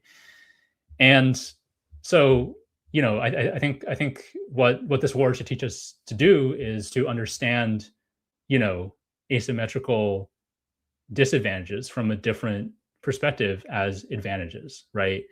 And this is something that resonates deeply with China's own history, I would say, as we traced it, from before the triumph of the revolution, and then sort of this long march, if you will, this diplomatic long march through which China had to fight its way, literally and figuratively, out of the periphery of the world system, right? And now, assuming this position near the center, albeit without colonial or imperialist super exploitation of the rest of the world. That's a living memory, in China, whose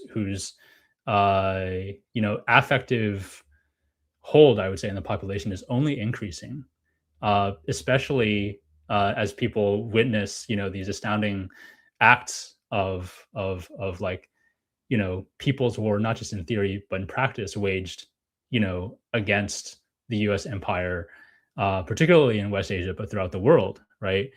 If you look at it from this perspective, China's current strength, was just as unimaginable, if not more so, in 1949 than, for example, the prospect of Iran's current near hegemony regionally, right, would have been just at the start of this war.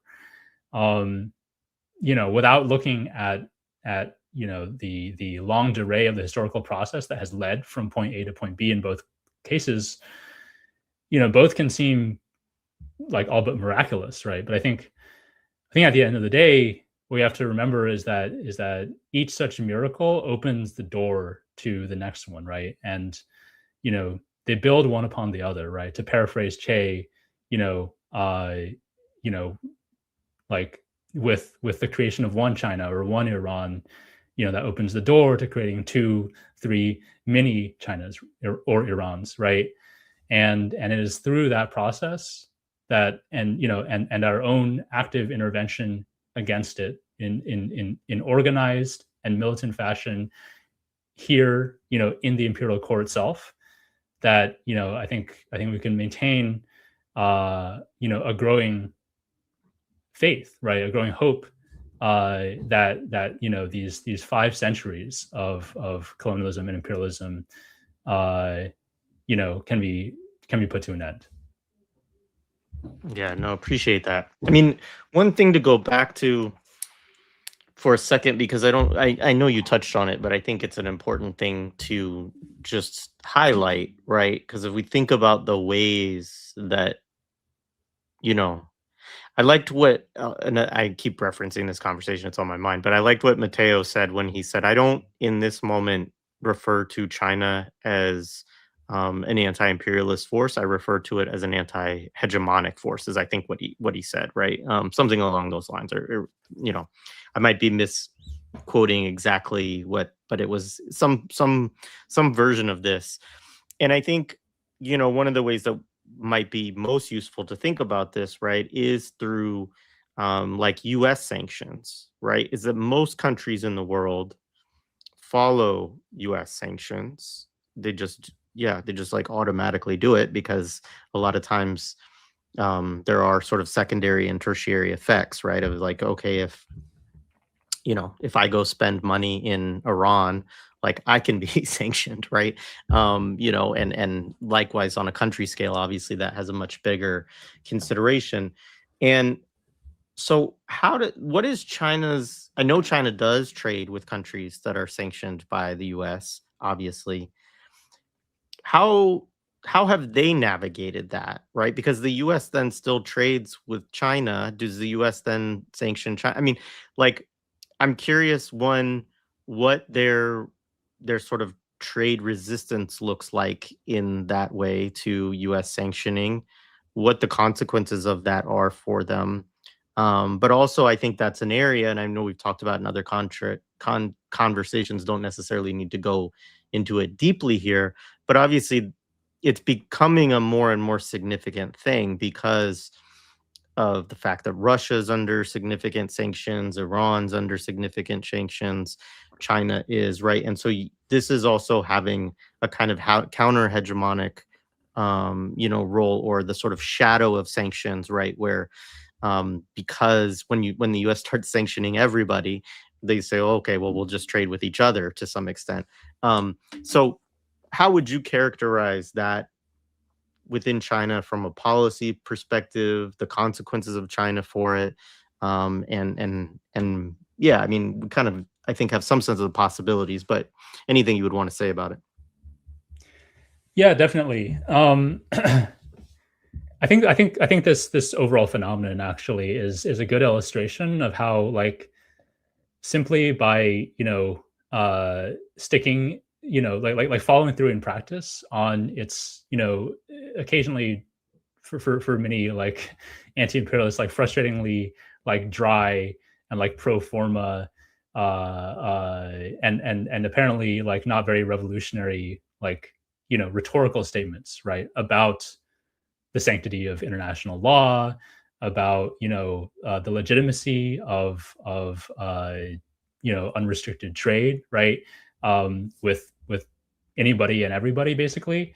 um like, China is helping to as I mentioned, right, like actually level the playing field in a very appreciable way, uh simply by virtue of the fact that its trade, right, with other countries that are under even more severe sanctions pressure, uh you know like, plays such an outsized role in their ability to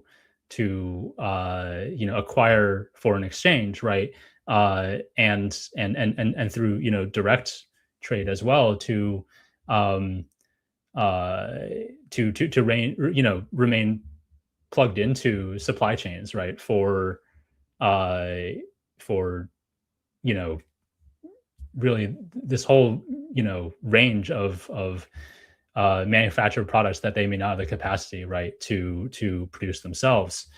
And yeah, so there are a couple of sort of concrete dimensions to this, right? One, of course, is that, like, uh the US levies a lot of these sanctions through its control of the dollar system.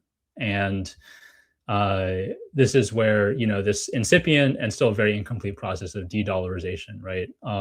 Of conducting trade, in say the Chinese like renminbi or in its partner country's currency, right? Like kind of takes that tool out of the US's hands, and obviously this is also the logic behind Iran deciding to levy tolls at the Strait of Hormuz, in Chinese currency, right? Or according to some accounts, like in cryptocurrency, right? Or other stores of value that are outside, the control of the U.S. Treasury Department. So there's that element of it, and then at a sort of more macro level, right? As you mentioned, this is rooted for China in actually a studied like adherence to international law, right?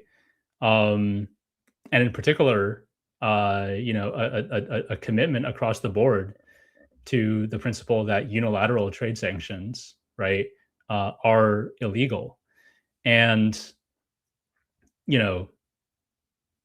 simply by following through with that in practice, what it's doing, particularly through these more organized blocks like BRICS, right? For example, right?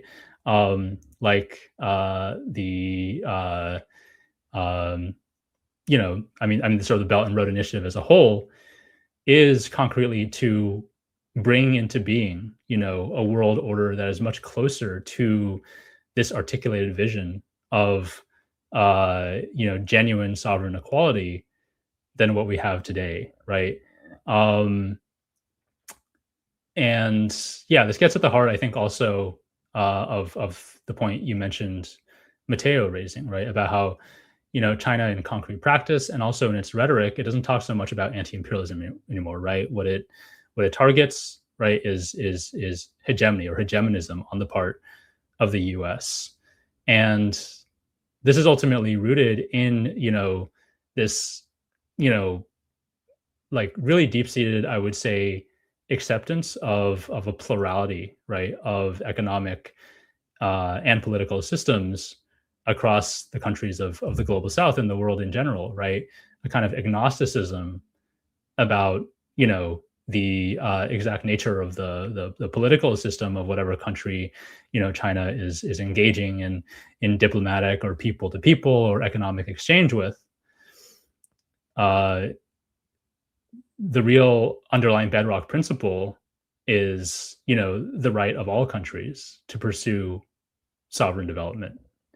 And I think if there's one takeaway from this whole discussion that I want people to walk away with, it's that like China remains, in ways that may appear to us to be,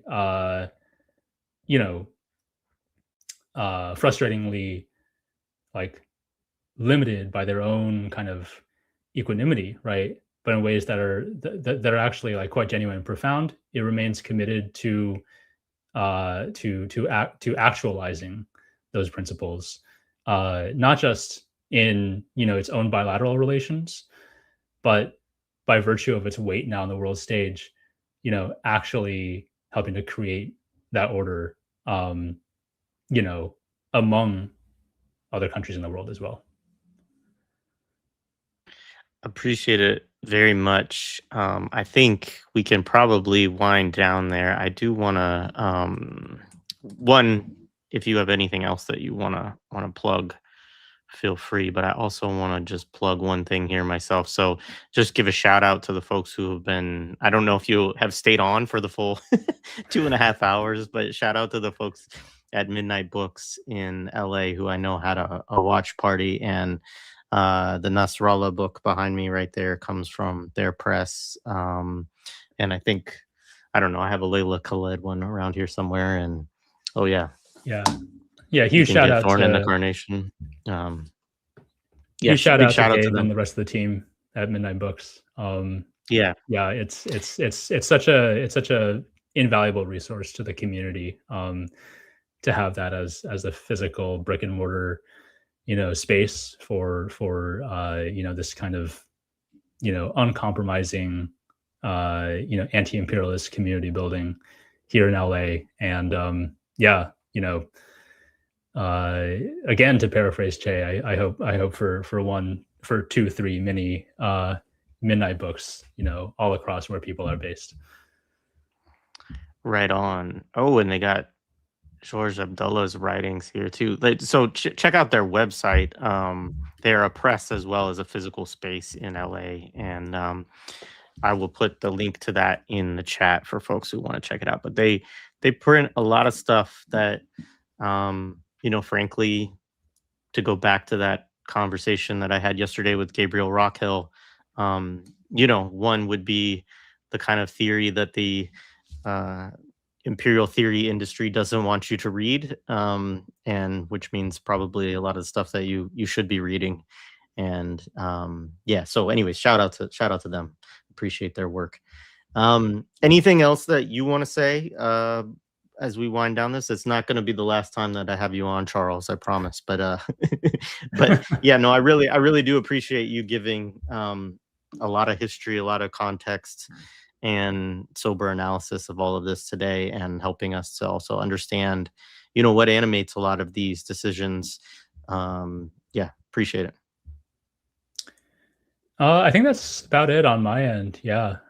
Just want to encourage anyone who, is not doing so to, give both Tau Collective and Sour Media a follow. If you're in LA, come hang out with us at Midnight Books as well, And yeah, lastly, I know there are a number of standing, Gaza fundraisers, right, that you and kind of others in this media network are helping to promote. There's a standing one, of course, for this Amir project. I know Anan Hussein, is fundraising as well for these online courses that he's teaching for students in Gaza through, the MIT X platform. And that has like special resonance for me, I think, because I actually did my undergrad at MIT, well before my political radicalization. And it's really heartwarming, to see the level of anti-imperialist consciousness that has been raised there, since I left, and especially since the start of the Gaza genocide, and to see it sort of actualized like this. So yeah, definitely encourage people to go and support that as well. Absolutely. Yeah. No, thank you. Thank you, Charles. This is great. Appreciate it. Folks, check out the Qiao Collective and Sovereign Media for more.